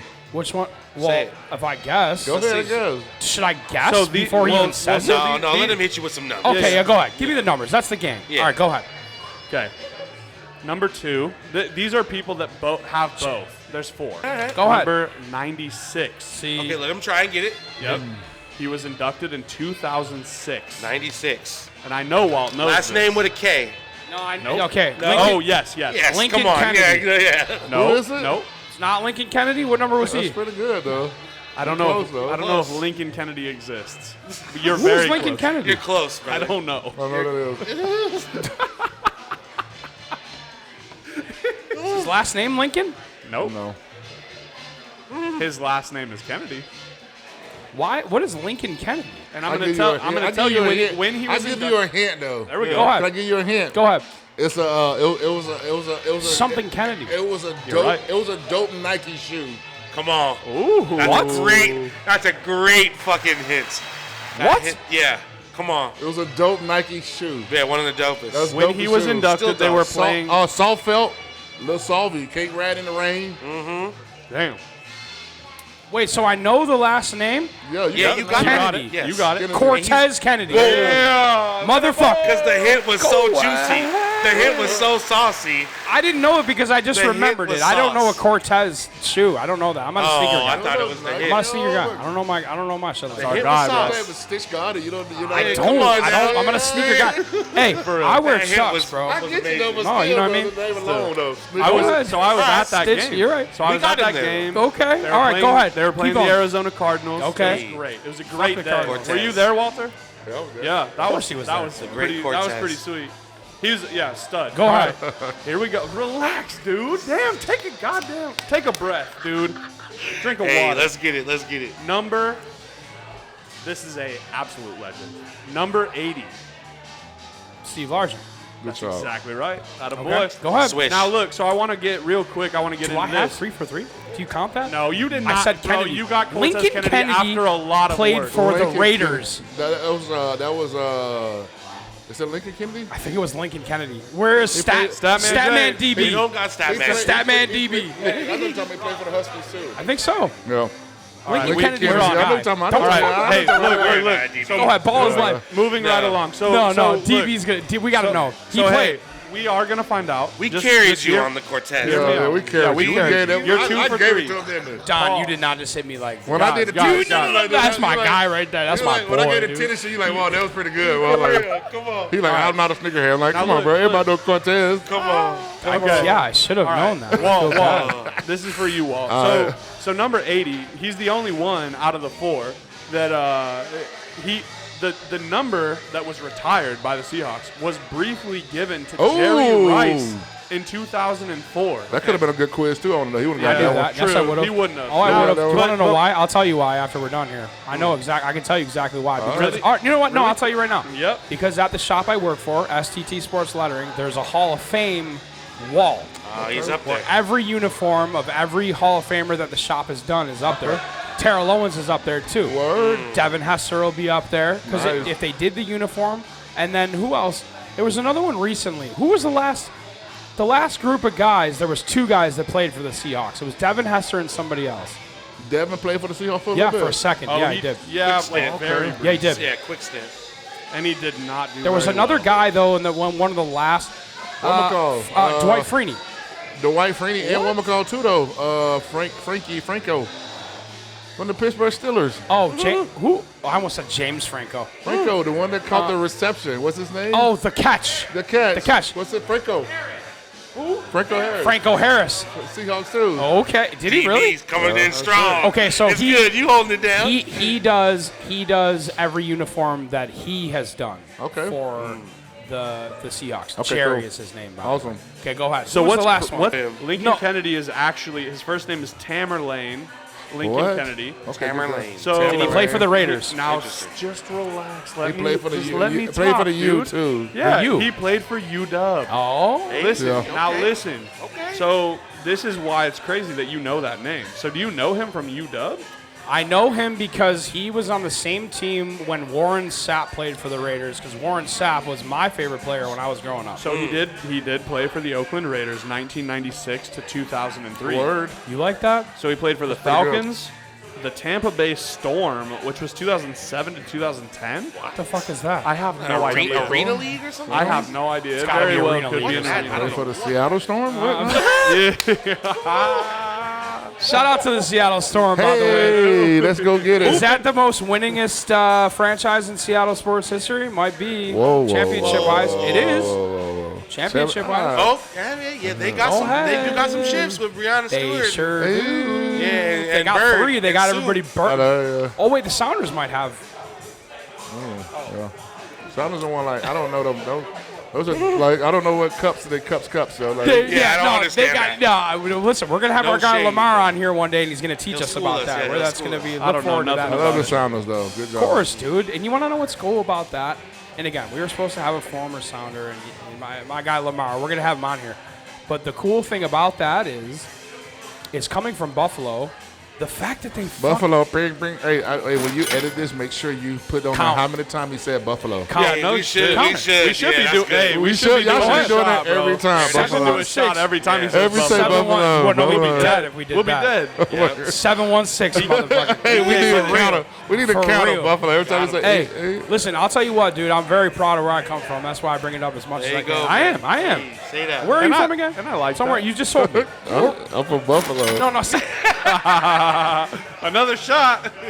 2002, this person was inducted. Walt probably knows them, but I don't know if you never watched, I don't think, right? Yeah. Like you didn't I know. I know you're talking yeah? about. Okay. Paul, this is number 45. Holy shit. Inducted in 2002, and I'll give you a hint. He was a strong safety. You know music, right? You know music. I don't. Yeah, of course. We'll get there too. Go ahead. He's got hints for you. Got a hint for me? Give me a hint. Might be too old for you though. Oh, I was gonna go to Commodores. But I know Commodores. you know the Commodores? Of course I do. Paul's pretty good with music. I'm tell you. crazy with music. Well, relax. Commodores. That's I can give you one song. that's Bro from American Idol. Did they have that song like Easy Like Sunday Morning? Easy like Sunday morning. Lionel, bro. That's My Richie, boy yeah. Lionel. I just gave you one. Lionel. I just gave you one. Richie. I just gave you a hint, I don't know bro. that one. I've seen the jersey around. What's the name of the song? Easy like Sunday morning. That's all I just gave it to you again. Easy. Okay, you're close. You're very Easy? close, It Paul. sounds like I Paul. gave it to you again. I don't know it. Stitchgod, lock in.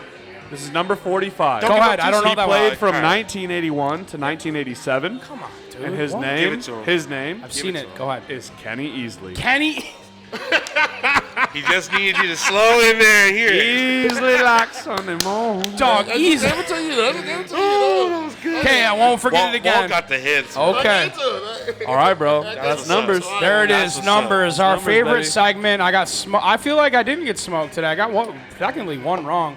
Kennedy, I felt like I got right. Okay, so here's the big question. I have a big question. Tom, do you have anything you want to say before that? Oh, yeah. Hold on. Go ahead. Go ahead. Walt's having fun now. That's what has me fired up. Yeah. Go ahead. I was just going to say, like, dog, you talking about Buffalo, and one of my boys is in my class. Your boys in my class. Who is that in my class? My 2014 class. Come on now. You say you It's got to be Andre Reed. Hey! That's right. That's right. Yes, there you go. There you go. Number 83, baby. Yeah. That's There that we boy, go. dude. A dangerous guy. Oh, Yes, yeah, that's a yes. bad man. I love that. Yeah, so- That was cool. See? Of course you remember all that. So I'm about to ask you a very big question. And again, I try to ask big questions only because I like to get a perspective on things that maybe no one's ever asked you before. And I'm just going to come right out and say it. To you personally, Walter Jones, what is a bigger honor to you personally? Having your number retired by an entire franchise that nobody will ever wear your number ever again, or going into the Hall of Fame? What's a bigger honor to you? Oh, my God. Because think about it. Before you answer, there will always be less people whose numbers are retired by the Seahawks than there will be in the Hall of Fame. That's how I would look at that. I would say Because that's a big deal. I think it's doing the organization because, don't get me wrong, I won't take anything from the Hall of Fame. Of course. But I think for that point, like, I was able to play my entire career with one team. Yeah. So It's a big deal. I didn't go anywhere else. And then for that team to, as soon as you make the decision to retire, they make sure that they take care of you. You know, put your name in the Ring of Honor, put your jersey up there. So for me, that's cool because every time, like I tell people all the time, I said, it's all about treating those guys the right way. Those guys that did it the right way. Yeah. I always look at it like that, do it the right way. Then every time you walk in that stadium, your light is shining. You know, no matter who doing what. You know, I respect the guys that are doing it right now. I try my best not to be around to cloud that situation because those are this guy's moment. Right. My time have came and gone, but I love the fact the way that the Seahawks take care of the former players and stuff like that. So anytime you walk in there, you understand that, you know, I had a great time in this stadium and in this city. So it's pretty cool to kind of when you walk in and see them. So you're here to say that that's a higher honor to you personally as Walter Jones.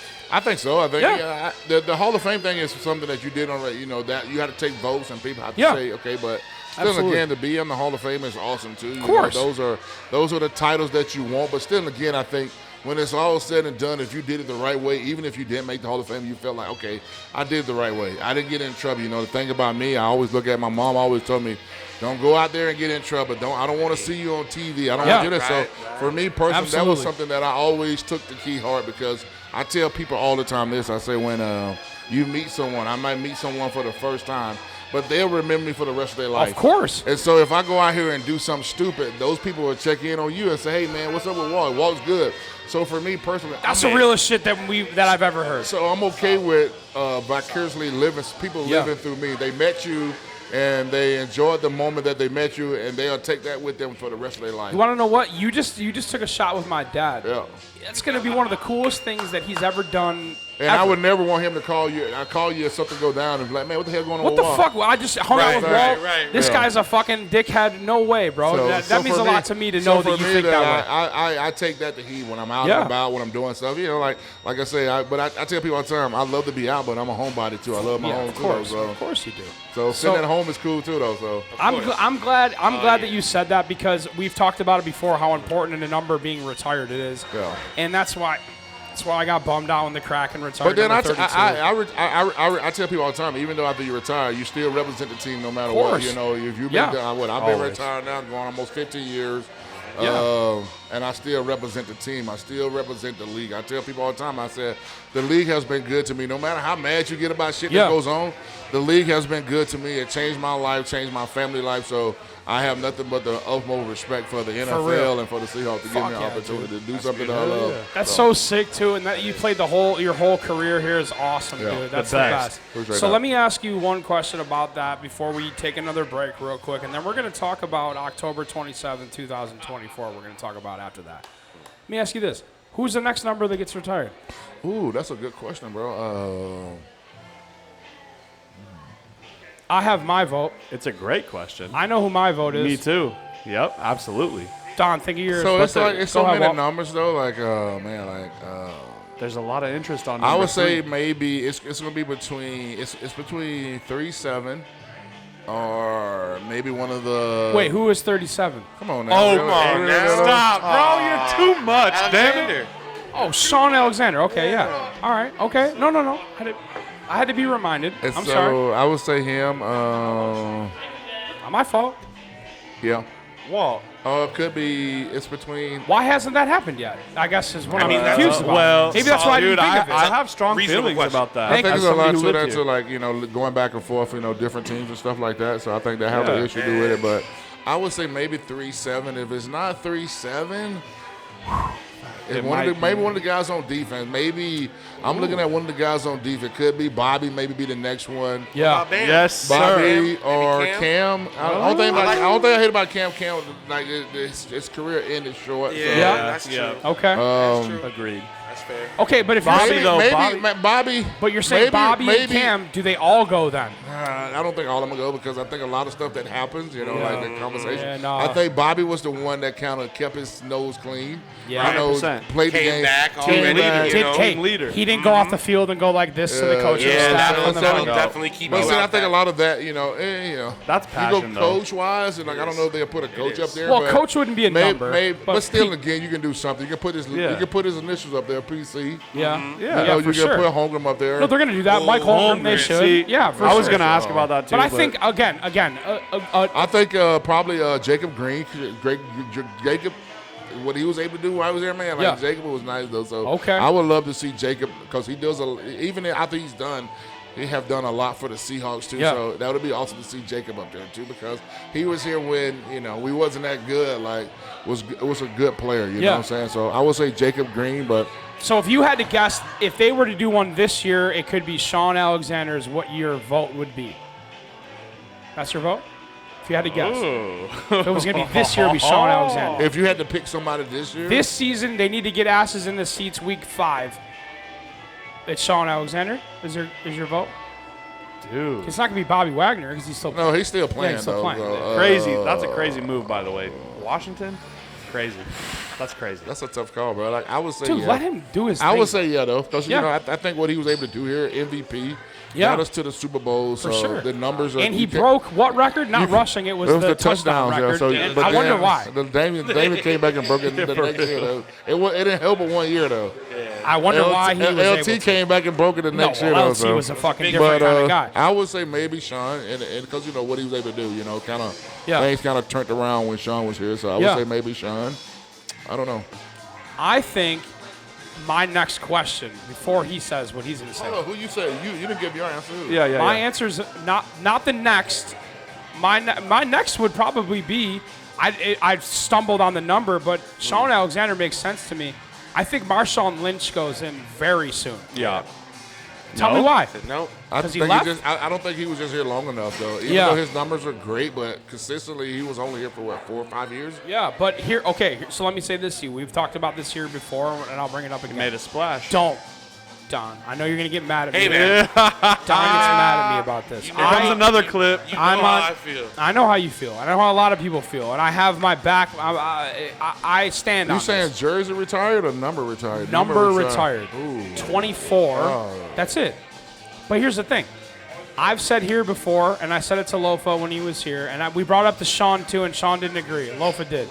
On Sean? Sean Kemp said he doesn't agree.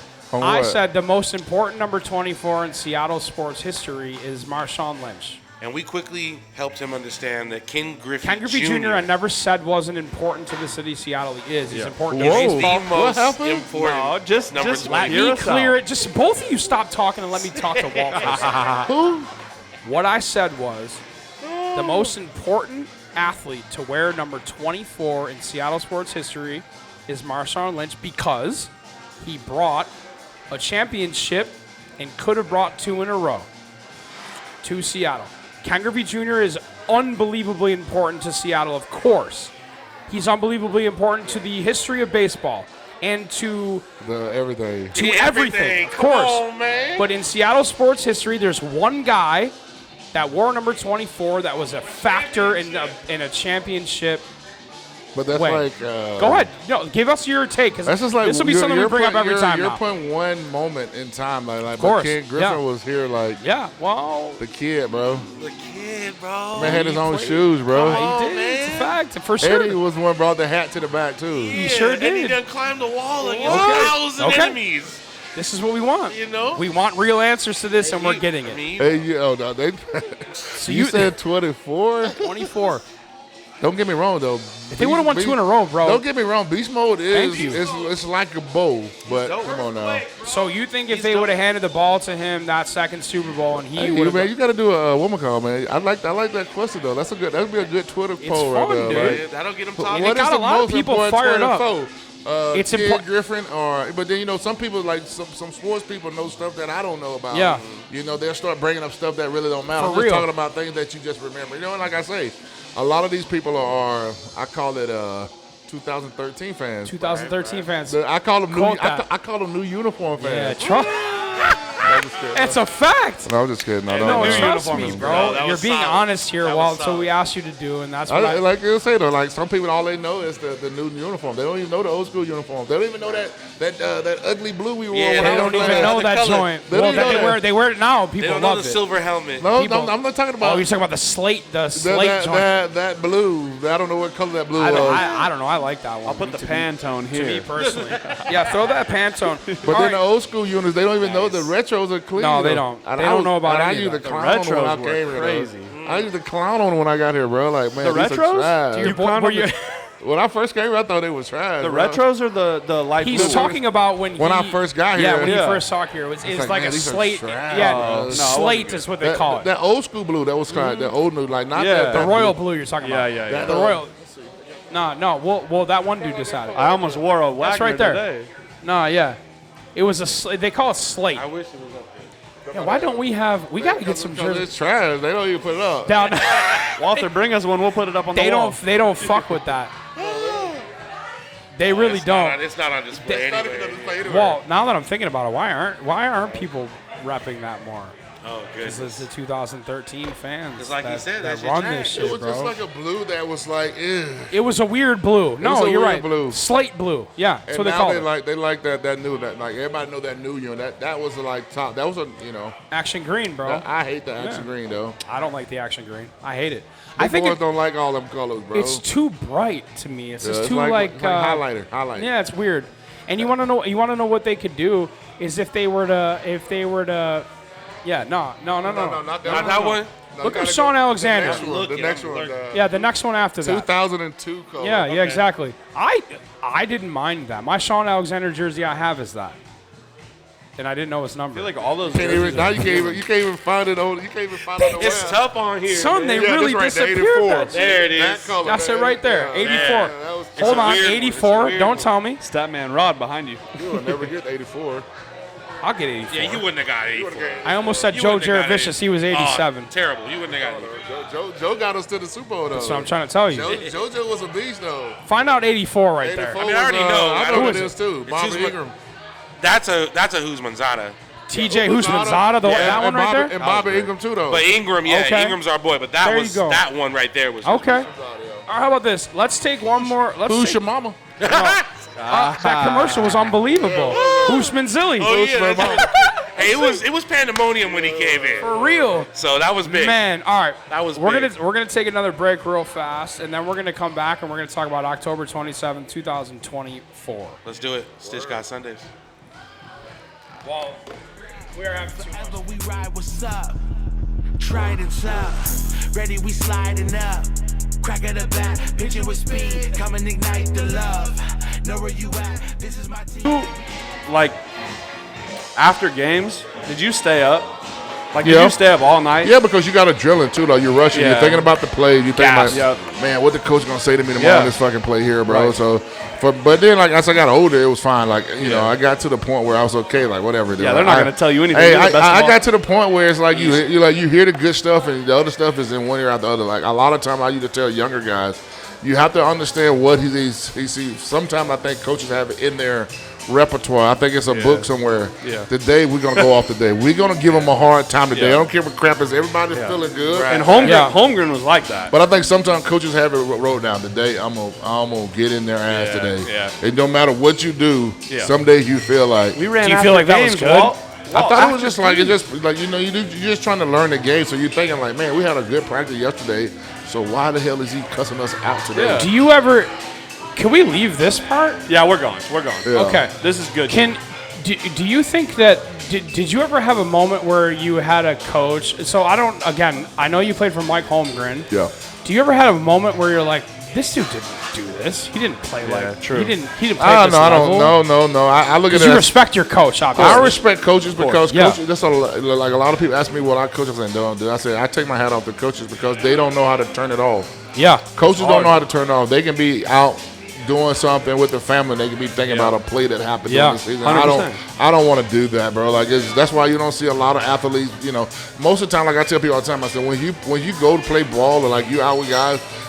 Your first day, you can point out the guy that you know gonna be coaching. Yeah. Because they just got a different vibe about themselves. All they like, think about. I think about Bill they live it. Belichick when Yeah. you say that. Like I'm saying, no, they he's just never you, turned that like off. you like if anybody you play ball with and Yeah. you see them now they're a coach. You're like, I saw that when they was playing because Yeah. their attention to the details is a lot different than a guy that's just playing Yeah. the game. They'd Like, come they're- into film with sheets, Yeah, bro. they They you don't have know it. paperwork. If you got any of your guys that coaches now, you're like, man, he was a coach when he was playing. Yeah. So Yeah. You already see it before. All right. Yeah. See, that's 100%. that's a cool way to look at that. All right. Well, let's pick it back up. This is what we've all been kind of waiting for because Walt has definitely been playing the game with us today, which is talking shit back to me, which I fucking love, dude. October 27th, 2024, the Buffalo Bills are coming to town, and I've talked about that a lot here because it's a big deal for me, for my boys to come out here, and I'm going to ask you this.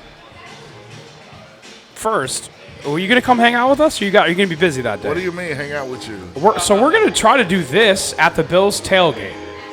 You gonna come hang out with us? You gotta go do. You gotta work. You probably gotta work at that point. That's not, if you ask me, the one thing that is weird here, tailgating is so hard here. Though, like, no, it is for sure. Like it's just not that. You don't have, like most places. There's no room. Like if you go to Buffalo or you go to Kansas City, you pull up. They got a parking lot. People are hanging out. Yeah, like, they're grilling bacon on sauce. Come to the tailgate. It's behind the cut here. I'm gonna let you in, but then what happened is you can't. It's not like hanging out. Like I've done it before. Like I don't know if you know what's his name. Justin Smith does a thing here, and like it's just so hard to get in and out. Like, people are crazy. I got a couple buddies that we want me to stop by. Like, bro, it's just so hard because people want to pictures and. It's not like you just come in and hang out. You can't just hang out. Yeah, it's not that. So it's like it's hard to do. So our tentative idea. But I will be talking crap though. For sure. I'm ready for it. You got listen. The fun part about he me wants and you. me to sit in this Buffalo tailgate and No. keep my mouth shut. The fun part is me and you have each other's phone numbers, so that's gonna be an interesting. Just hit me up, bro. We're talking. No, for sure. We're gonna get in that ass. No. Bro. Hey, yes sir. Yes sir.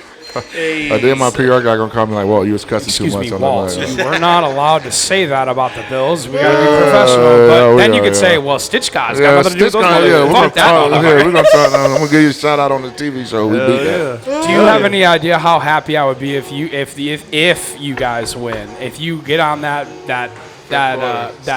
Stitchgod. What happened? Yeah, hit him with that for sure. Stitchgod, how did that happen? For sure. But what are you going to say when that doesn't happen? Stitchgod. You should just say it. I would love that. That would mean a lot to me if you did that. But if they win and he gets on the show and he says, "All right, listen, this guy's Stitchgod." This guy's Stitchgod. Like he's in Seattle. He does a lot of stuff for the city. He's a Buffalo fan though. Like let's get on him now. Right, yeah, get on him now. Listen, I would love that, dude, because it'll be fun. Because I'm all for I can't wait though. I'm gonna tag you so much because I use on Sunday I do on is it on Twitter? I do it on Twitter where I start a Seahawk chant.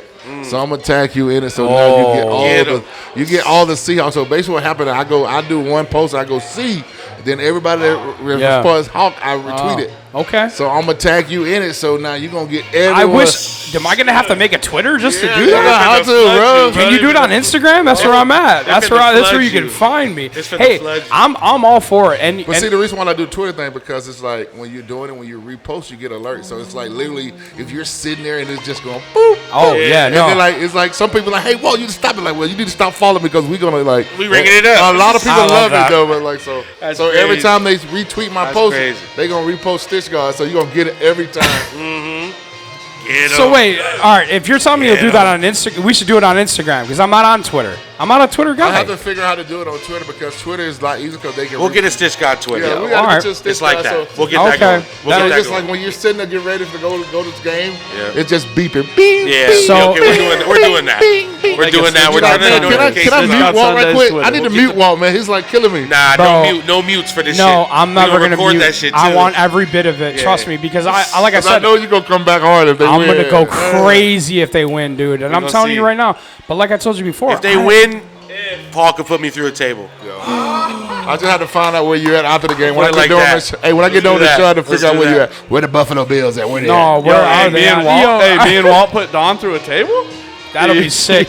So the only small idea that we have so far is that the Bills tailgate is going to be a press box, according to the guy that I talked to. This bar right here, right here. Oh yes, right down the that one right there. Okay. So the only thing we tentatively had an idea where we're gonna set up just like this, but we want to have a revolving door of people coming through. I'm gonna do everything I can to have it as cool as possible.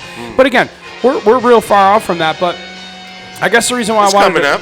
Well, you know it is. Might for as sure. well warn them. No, we're gonna warn them for sure. But the reason why I bring it know. up to you now is that we're sitting here is that it's gonna be really fucking fun because of how integrated I am into Seattle sports, and this is the first time.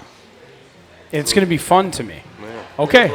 So, everybody know you're a Buffalo dude. Everybody around the city know you Buffalo though. I think they do. Oh yeah, he keeps it pretty. No, close to the chest. I have no reason to not. But here's the thing: I'm a Bills guy, a Sabres guy in Buffalo, but I'm a Mariners guy. Yeah. So it's you know. it's fun. So I guess that's really all that we had to say about that. Walt could be, maybe is down. If we do that, we'll find out. Nah, he can't come through, bro. They'll mob him. No, they won't mob him. And listen. Yeah, they would. I want him there too. Walt, it's it'll be crazy. I got some fun. Walt, do something like on a Friday night or a Saturday night. So we're gonna do they're gonna do a Saturday night thing, but the game. I'll probably come do it like on a Saturday. Okay, then maybe we figure something out. We gotta get Loaf on the phone too. I have to do a lot of stuff pregame. Like I have to love the kids, take pictures with the vets and stuff. No, so for sure. I have to do a lot of stuff on. All right, Saturday. okay. And I guess also, where are you? Do you go to the games? Yeah, I go to all the games, home games. Yeah. So.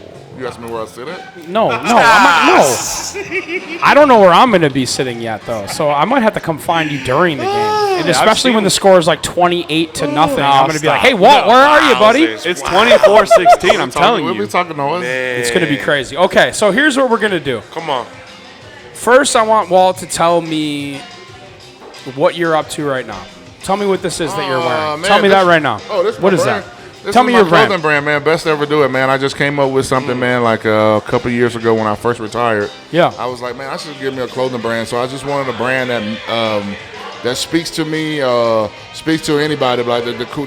I know it kind of it relates to me, but I always try to tell people to be the best version of themselves when they walk out.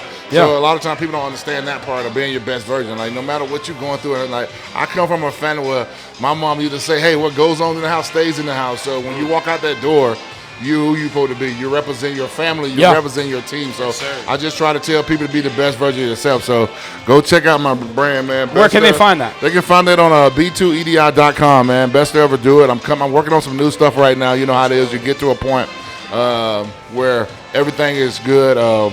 I'm doing right now. I'm working on some projects right now. I do every year. I call it 96 check. We was talking about Cortez Kennedy. So what I do now is called 96 check. Every year, September the 6th, I do a woman call where I inform people to check on people. You know, a lot of times in our life we get so busy. Yeah, we don't check in on people. So on 96 check, I tell people to check in and stuff. So I'm doing that. Next week I'm doing another program. I'm talking to the young kids because I found out that there's a lot of kids out here that are dealing with suicide. So I'm going to talk to them. So we're going to kind of implement the 96 check with younger kids because like for me personally as a football player, we're always taught us to be gladiators. We can't tell our pain. Sure. So for me, I just want to let people know that we deal with stuff too outside of the game of football. And you can check in on me and stuff. So I just try to teach. You know, at first I was all about the players, but I try to get anybody, family, friends. You know, we get so busy in our life sometimes we forget those things just to check in. And I'm a big advocate of telling people how I'm feeling now. I usually if I got a headache, if I'm not feeling good, I let everybody know. So if something goes down, people know what's going on. So I always try to tell people 96 check in on your loved ones.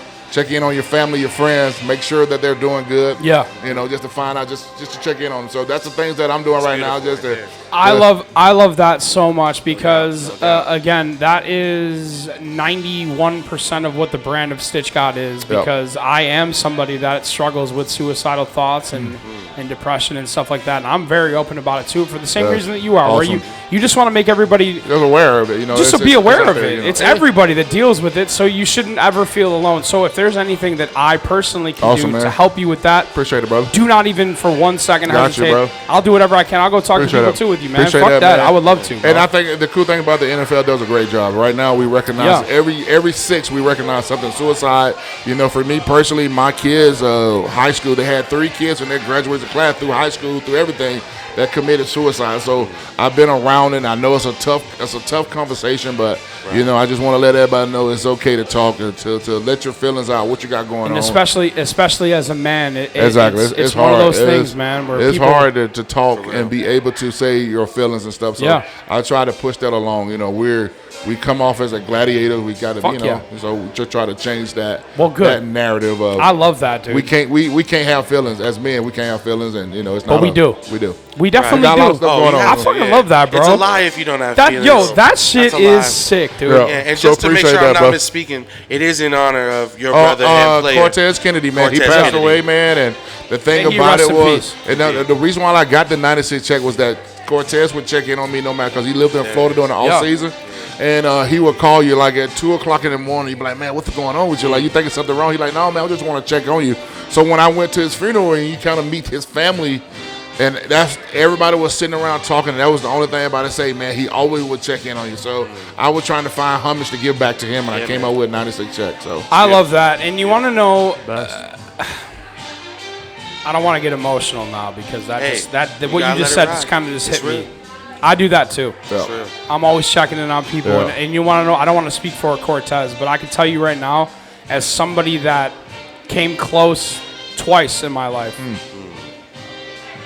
it's a way that you find a way to. If I could help you today, it makes me distracted from. Exactly. And I'll tell you right now, and again, this is something we will talk about on StitchGod Sundays several times, I'm hoping. Yeah. But I will quickly tell you that the reason why I am still sitting here with you right now is because I was more worried about somebody that I was with in that moment than my own self. And I had a whole plan, note written and everything, dude. I left it behind. I was gone. I was out. Oh, that's crazy. It's crazy to think about it now because I'm sitting here with you and Don and Tanner. It's tough. It's crazy to think about. I can tell you. I tell you that though. Like, you know what I'm saying. Like I never like you said. You have those moments. Like I never had those. Like, but I did. You know, when he passed away, I had those moments of like, man, was he alone? Was he this? And I literally was in that funk state, right? And I was literally by myself. And I tell you, my mom helped me out so much. My mom just called me on the whim, just called me out, bro. And it changed my whole perspective, bro. Everything. Just because she said, hey, I was thinking about you, and I just wanted to call you. And I told us I was going through something right now, and you called me in that moment. And I know you sound like you said you don't want to get emotional, but for you to say that, it really means a lot because that's the thing that we as humans, we deal with all the time. Our emotions, our feelings, with everything that's going on in the world, you just got to be able to talk to somebody. And of course, to talk to people is important, but I will tell you again, it's the people that you don't expect it. Yep. That have always had it, professional athlete, maybe he had money, maybe he had fame, he's a and people expect you don't have those issues, though. They don't think that you think that way, and I always think about Chris Cornell more than anybody else. You think a famous guy, and then he fucking hangs himself after playing a show, bro, and I'm telling you, maybe I will tell the story quickly. My plan was set. A note was written. I said goodbye to my dad in the note. I said peace out to him. He's sitting here with us today. And the girl that I was with was throwing up, puking. And my whole plan was to go out like Hendrix did, where I was going to get so drunk and I was going to take enough sleeping pills, and I had it all planned out. And I left the note behind, and I was going to be in a hotel, random hotel, just like Hendrix. And my plan was to drink enough that I didn't wake up in the sleeping pills, same way he did. Asphyxiation was the way he died. And I stopped. I wanted to be 27 Club. That was my thing. I thought that would be cool. So if I go out, I'm going to go out the same way Hendrix did, 27 Club. People will remember that. Just like you said, Cortez was checking in on you. My only concern in the last moments of what I thought was going to be my life, my only concern was this girl is fucking puking. I got to make sure she's okay. And then by the time she was okay and she was set up, I was 28. The dream was over. Wow. And I woke up the next day, and you want to know what I did? I looked into therapy the next day. Awesome. And what I did was I took that so seriously and figured out who I was, and it changed everything for me. So my whole stance is to hug a stranger and to always go to therapy, and I try to bring that up as much as I can. So it means a lot to me to hear you doing that. And I'm letting you know, again, I will say it, anything that I can do to help you with that, even if it's just going and wandering around and talking to people, man, I'm around for you. Anything that I can. Slow. And I'm really glad that we just brought that up too, because I've been waiting for a moment to talk about that. To anybody that follows anything that I do, and I hate now to change it to a fun subject. No, it's all good, man. Come on, this is what it's all about, bro. We talking, bro. I'm really happy that you just brought that up, bro. For real. Listen, you've been nothing but great to me, bro, and I appreciate you, and I actually can't wait to hear. Hey, that's what it's all about, though. It is, and it's about talking about it openly, so we can all be together. To have fun. Yeah, fun is always good. Yeah. Let's talk about something fun. Yes. You told me you're a rap head. The freaking Buffalo Bills. No, listen, go Bills. Bills Mafia over everything, bro. That's totally funny. But no, we're going to get into the music. Hey. I think you're going to hear that shit in your dreams, son. This guy. Big question that we want to lead with is when you were getting in your zone as a player, was music a huge part of that? Yeah, because Don makes music. Totally. And when you did, what was your go-to? My go-to? Man, like... when I was younger, though, I was more I was on a hip hop game. So when I was like, I don't know if you guys, I don't know what y'all ages are. So it's good. My group, I'm 33. Yeah, you're pretty young. I'm 34. Young. Am I? I don't know. How old you are. I never asked. I was big on I don't know, it's rap games. So like I was a big Tupac. Yeah. Tupac was my guy. I used to love Goody Mob, Outkast, coming from the South. Yeah, but I don't know them. Then when I got older, I was more subtle. I wanted to do more R&B. Yeah. So me, I'm more like, okay, let's listen to some Keith Sweat, let's listen to some R. Kelly, something like, cause like you're saying, control chaos. Yeah. Defensive guys are more like they can be screaming and hollering and yelling. Yeah. I used to tell people all the time myself, defensive guy can go the wrong way and make a play and everybody love him. I said, if I go the wrong way, I might get my quarterback hurt, I might get my receiver hurt, everybody hurt. But somebody can get hurt if you aren't paying. I'm gonna go the wrong way and make the sack and he to start the game, but nobody won't know that but the coach that he went the wrong way. Yeah. So for me, like and it all depends on, like, now I love the fact that I don't know if you guys been to a Seahawk practice where not yet. No. They play all the music loud. And it's like, I've seen the videos. I've seen that. It's like a nightclub, man. So for me, I love that fact that I think it prepares you for the game on Sunday, because when you go out there to warm up, you got celebrities on the sideline. People are excited, so you got to be able to go out there and focus and get ready for the game with all this stuff going on. So. But then, with Coach Holmgren more quiet, keep the headphones on. Yeah. It was quiet. You couldn't talk. For me, I never understood that part of the game where if you lose the game, you lost the game. Why can't we talk on the bus? Right. You can't laugh. That's I thought, like, once the game is over, it is over, bro. Like, you got to move on. Got to move on. So I hated that part. Like, dog, it's just a game, man. Like, it's a fun game. We didn't play good today. Let's regroup and get back at it again. Like, coaches get on me all the time. Whoa, no laughing. Like, why? Yeah. Like, I can laugh to my guy, man. You remember on that play, bro? That guy, like, he's like, bro, you can't be laughing. You lost. Like, what? Like, see, that's a still weird. Some funny things happened during the game. So. No, for sure, and I'm sure that it always did too. So pre-game though, what were you listening to? Like I say, when I was old, I was going Tupac. I was all about Tupac. You're a rap guy. On me. I thought that was the coolest stuff. All eyes on me. I used to listen to all that and stuff. Me Against the World. Yeah. I used to play that one, stuff like that. Like, I was just getting into my mode. Then when I got older, it was more like chill. Like, okay, let me get relaxed. Like, okay, let me get into the mode. Like, because I didn't have to be. While you were still playing, though? Me no. While you were still playing? Yeah, while I was still playing, You would listen to the chill stuff. Yeah, the chill stuff. My body. Oh, wow. My body. No, I'm just kidding. Some Sade. But I do love that you said Outkast. That's still my favorite group. Outkast, my favorite group ever. Favorite duo. So, wait. You go first, and then you go. Top 3 rap groups of all time. Oh, my God. Top rap groups, man. Like groups, not artists, groups. Man, like, I was going with, when I was in college, man, I was crazy about, what's it called? I can't think of the name now.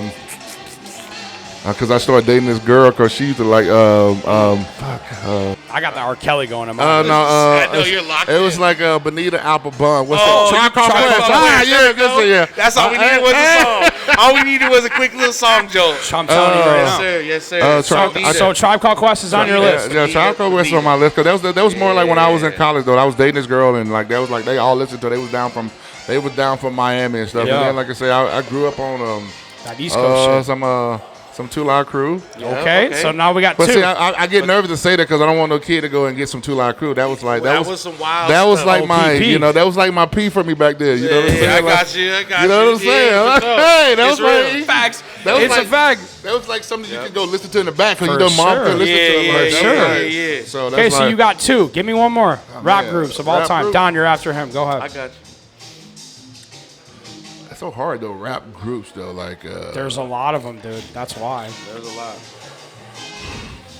I know one thing. Right as of this second, me and him have 2 of them. But see though, like that's so hard though, because I'm from Florida though, so like I don't know if y'all guys know these rap groups. Like I used to like Poison Clan. I don't know if you guys even know that's down south. That's totally down south. Shake it, booty, shake it, start. But like I say, Tribe Called Quest. Yep. I love Tupac. Tupac was part of what's the other group I used to like? Oh man, I'm taking me back though, cause I'm old head, bro. So, well, listen, were you an NWA fan? Oh, I love MD. I just bought their album. I got my kids got me a record player for my birthday for Christmas. So I'm stacking up on all the old stuff. I got this cool little They got me this Michael Jackson Thriller record. Ooh, man, it's the dopest thing, man, because it's like they got a screen printed, his pictures on it. Yeah, the artwork's right on it. Yes, Yeah, I'm like, man, there's no way this play though, bro. Like this is crazy though. I was just telling my dad crazy yesterday. demonic soul eater on the it's back. crazy, bro. I was just telling my dad yesterday that Michael Jackson is unbelievable. Oh yeah, he was it's different. Unbelievable. It's crazy, dude. Different. All right, so you don't got a third. I don't have a third, man. Like, Okay. it's hard though. Like third rap group though, but I would go with a woman called too though. So people are gonna flame us because there's a certain one that hasn't come up yet that we're gonna get flamed about. We'll see. I just the other day I was seeing it. It was I can't think of the name now. The rap group. They got like 18 guys on the rap group. Wu-Tang? Wu-Tang Clan. I was just gonna say that's the one we've been missing. That's it right there. Wu-Tang Clan ain't nothing to fuck with. Nothing to fuck with. That's Rules everything around me. That's right. That's right. right. Dollar bill, y'all. Facts. It's all facts. sir. Too. Okay, They were so there's strong. your They were three. too fucking Go ahead, strong. Don. Do Too yours. strong. I gotta say Outkast in there, Yep. just like you said. Yep. They're my favorite of all time, though. Yeah. Another group, another rapping group. Man, I had to give a shout out to the Seahawks, Seattle though. Yeah. I didn't know nothing about what McCall till I got up here. I knew he was from here, but boy, what McCall? The dancing guy. Who? Which guy? MC Hammer. Or not MC Hammer. No. The other guys from here. Not MC Hammer. Posse on Broadway. We talking about Sir Mix-a-Lot. Yeah, That's the same thing. Yeah, with the big booties, the big booty cut, the big booty joint. Yeah. I like Let me know when they got much back. Yeah. MC Hammer, bro. MC Hammer. He hit the dance too. You see hit the dance? Exactly. Hey, he was a god though. That's but, funny, bro. Yeah, Outkast, man. Okay, Outkast you got. Go ahead. What else? I think I'm gonna go with. Man. I feel like it's weird. We're gonna all be the same NWA, ones. NWA's gotta be up there. Yeah. Two Live Crew too though. Two Live Yeah, Crew's yeah, good, for too. sure. I'm trying to think of somebody we haven't even drawn up into play. No, think of who you like, bro. Damn. Nah, these are my people I like, Go but I'm ahead. trying to think of somebody who's in my top. NWA. It's hard to have a Outkast. third, bro. See, when you say rap group, that's so hard. It It is is hard. It's I wanted a hard question. rappers. Yeah, singulars are. You wanna change it? Nah, we can't change it. Wanna change it to Tupac, top 5 rappers of all Jay-Z. time? Nah, it's Dog Dog Pound Gang. Okay. I like that too though. Okay, Corrupt. so wait, so just for Yeah. time's sake, because we gotta let Daz Walt go at some Dillinger. point. I'm not gonna tell you mine. I'll tell you, Yeah. Tribe Called Quest is the best ever. They are. Yeah, They Tribe just is Tribe is They ill. just are. They Tribe are. is ill. Okay, top 5 rappers of all time. Top 5. Okay, Go we ahead. got Jay-Z. Yep. We got Tupac. Yep. We got Nas. Hey, Nasir. You going in order? No, I'm just naming. No, Okay, no. give me I 5 like, then. I'm gonna tell you who I like though. I don't know if he's not as mainstream as everybody. I love J. Cole. Hey, yes sir. J. Come He's on. in a lot of people's list, Baby, dude. yeah. He is. Come on, J. Cole's He's fire. in a lot of people's list. And my boy Lil Wayne. Okay. Hey, let's go. That is That's a unbelievable strong-ass that he list. said that. That's a okay. strong-ass list. Okay, so while you have time to think, Yeah, mine, go ahead. mine, I've said this a million times. Yeah, I'm yeah. going in order from one from Word. from I got- 1 I got to no 5. order either. This is what they dropped. I'm Yeah, going in yeah, order. yeah. No, I'm passionate about this. Let's hear it. In order. All right. Nas is number 1. Gotcha. Okay. Number 2, Guru from Gangstar. Gangstar. Rest in I peace. Sick. Okay. Starts with the voice. Number 3 of all time, I really Yeah, think come this. on. Lil Wayne is unbelievable, bro. He is. He changed He makes the everything. top. He makes the top. He changes everything. Yeah. I'm gonna say number 5. I always have it tied between 2 people. GZA. GZA the Genius from Wu-Tang. Okay. And then along with him, Big L. Rest in peace. I Oh, think if he Big could have L, had rest more in time, peace. he would have been a bigger factor. So than who's I'll tell you number who was fire 4? too, though. I'll tell you another dope grab. Go ahead. De La Soul was De dope La too. Soul was Yeah, great. De La Soul, Absolutely. that's a solid group. Absolutely. And then Fire- number 5 for me, fire Jay-Z. Go ahead. Got you. Who's number 4, Let's Paul? go. Number Mine, four- number 4 I'm is gonna start tied. off with no order. No order. Okay, go ahead. Rakim the Yeah. God. Oh, yeah. No, that's great. Nasir, of Check it course. out, my master plan. Yeah, no, yeah, for yeah. sure, for real. Nasir, KRS-One. Oh, yeah, KRS old school, One's a good though. one. Have to. Those are when they rapped, bro. yeah, Damn. yeah. And then Andre 3000. Yeah, Oh yeah, for yeah, sure, yeah. for sure. That's a good one. And Black Thought. Black Thought's a Black good Thought one from too. the Roots. People Yeah. don't ever think about Black him. Thought. That motherfucker That's can my rap, guy. dude. Yeah, he's crazy. Well, listen. We just might have talked broke the about- internet with our list. Yeah, by the way. we did. I love that, That is- dude. People I'm are glad. going crazy for I'm those glad. lists. So listen, we just sat here with a Hall of Famer today, man. Yes, sir. So great. And before you go, well, I'm going to tell you something we're going to do. We're going to eventually have we're gonna do like a Stitchgod Sunday or a Stitchgod, whatever the fuck. We're gonna do like probably like a holiday time, raise some money kind of thing. Definitely. And what we're gonna do is every show that we have a set list for it. Okay. So if you could for me sign this, and we're gonna auction that off, silent auction style, when we eventually do that. Hopefully we're gonna do it here. And while you're doing that, I just want to thank you for being for the man. Appreciate it, brother. You're being cool. Everything about you has been sick. You've shown me personally nothing but respect. And for you to come here and sit and hang out with us for however long it's been, that's awesome, dude. Especially on a Sunday. I appreciate you. Appreciate it, brother. And you brought up something today that I really think is important. I'm glad it came up unplanned, and that means a lot to me. And again, anything that I can do, if you could tell me again what that was called. That's called 96 check, man. It's an 96 check. An initiative I started by just checking in on people, man. You know, we don't realize that we get so busy in our life. So just checking in. And sometimes it's just, hey, man, how you doing? I've had many guys. I love that. I just check on it and say, man, they don't, sometimes they tell you what they're going on, but sometimes say, hey, man, I needed that, bro. Just check in. So I do that all the time. So, and now a lot of my friends and buddies, they do it just randomly now. Guess who's going to do that to you now, too? Hey, you. What's I'm up, going bro? to. So this, For real. what's it all about, man? Just checking in on it. Like, we all got our own life, got stuff going on, but still just need to check in. Sometimes you like your parents call you to check it on, you know. My dad always does. You know what I'm saying? So those are things you know, they know when you're going through stuff. For real. The parents know stuff. I know with my kids. I know when something's going on. I can tell by just looking at them. So just check in on everybody, man. So just take heed to that. I appreciate the shit out of you, man. Appreciate Thank you for guys, coming, man. For Had a real, great time, that was cool, dude. Stitchgod. Can you come back? I always can come back, man. Can you come back and hang out with us? Yes, anytime, man. Fuck yeah, dude. Yes, sir. And then hopefully it's right around October something. Yeah. Okay, we'll keep trick or treat. Yeah. The treat's gonna be a fucking loss to the Bills this year, son. Stop. Get ready. Bills Mafia's about to blow this motherfucker up. Goodness. Get ready. 12th man's gonna have a just problem. remember to take me. Just remember to take me with you when we blow him up. That's what I'm saying, bro. As soon as I get done with the show, I'm be like, where you at? Where you at? Don't go silent. Yeah. Go silent. Well, I'll sit down here all night, and if the Bills lose to the Seahawks, I want you putting me through a table. I'm following you, though. Find me. Let's go. Fuck yeah. I'm over here. Come over here. Yeah. Episode 6. Come hang out with these 12. I'm ready. Listen, I'm What they call the Buffalo? What they call them? Bills Mafia. You know that. Will you stop? I did not know that. Yes. Oh my. Yeah, they're the mafia over there. Well, now you're crazy throwing shade. That's fucked up. It's crazy over there. No, that name is tough. Well, thank you for being here, man. You're the fucking man. Oh, you said I was starting to say you call it what you said Lincoln. What you say? Who that guy name? You said Lincoln. Lincoln Kennedy was a guy, though. That was a guy. He was. Tamaran. Lincoln Kennedy. No, you flamed me on the tan jacket, not gold. Gold jacket. That was critical. You earned that, motherfucker. I'm wearing it next week, so I'm gonna definitely send you a picture. Hey. Hell yeah. Hey, Well, man. send me that picture. They look tan.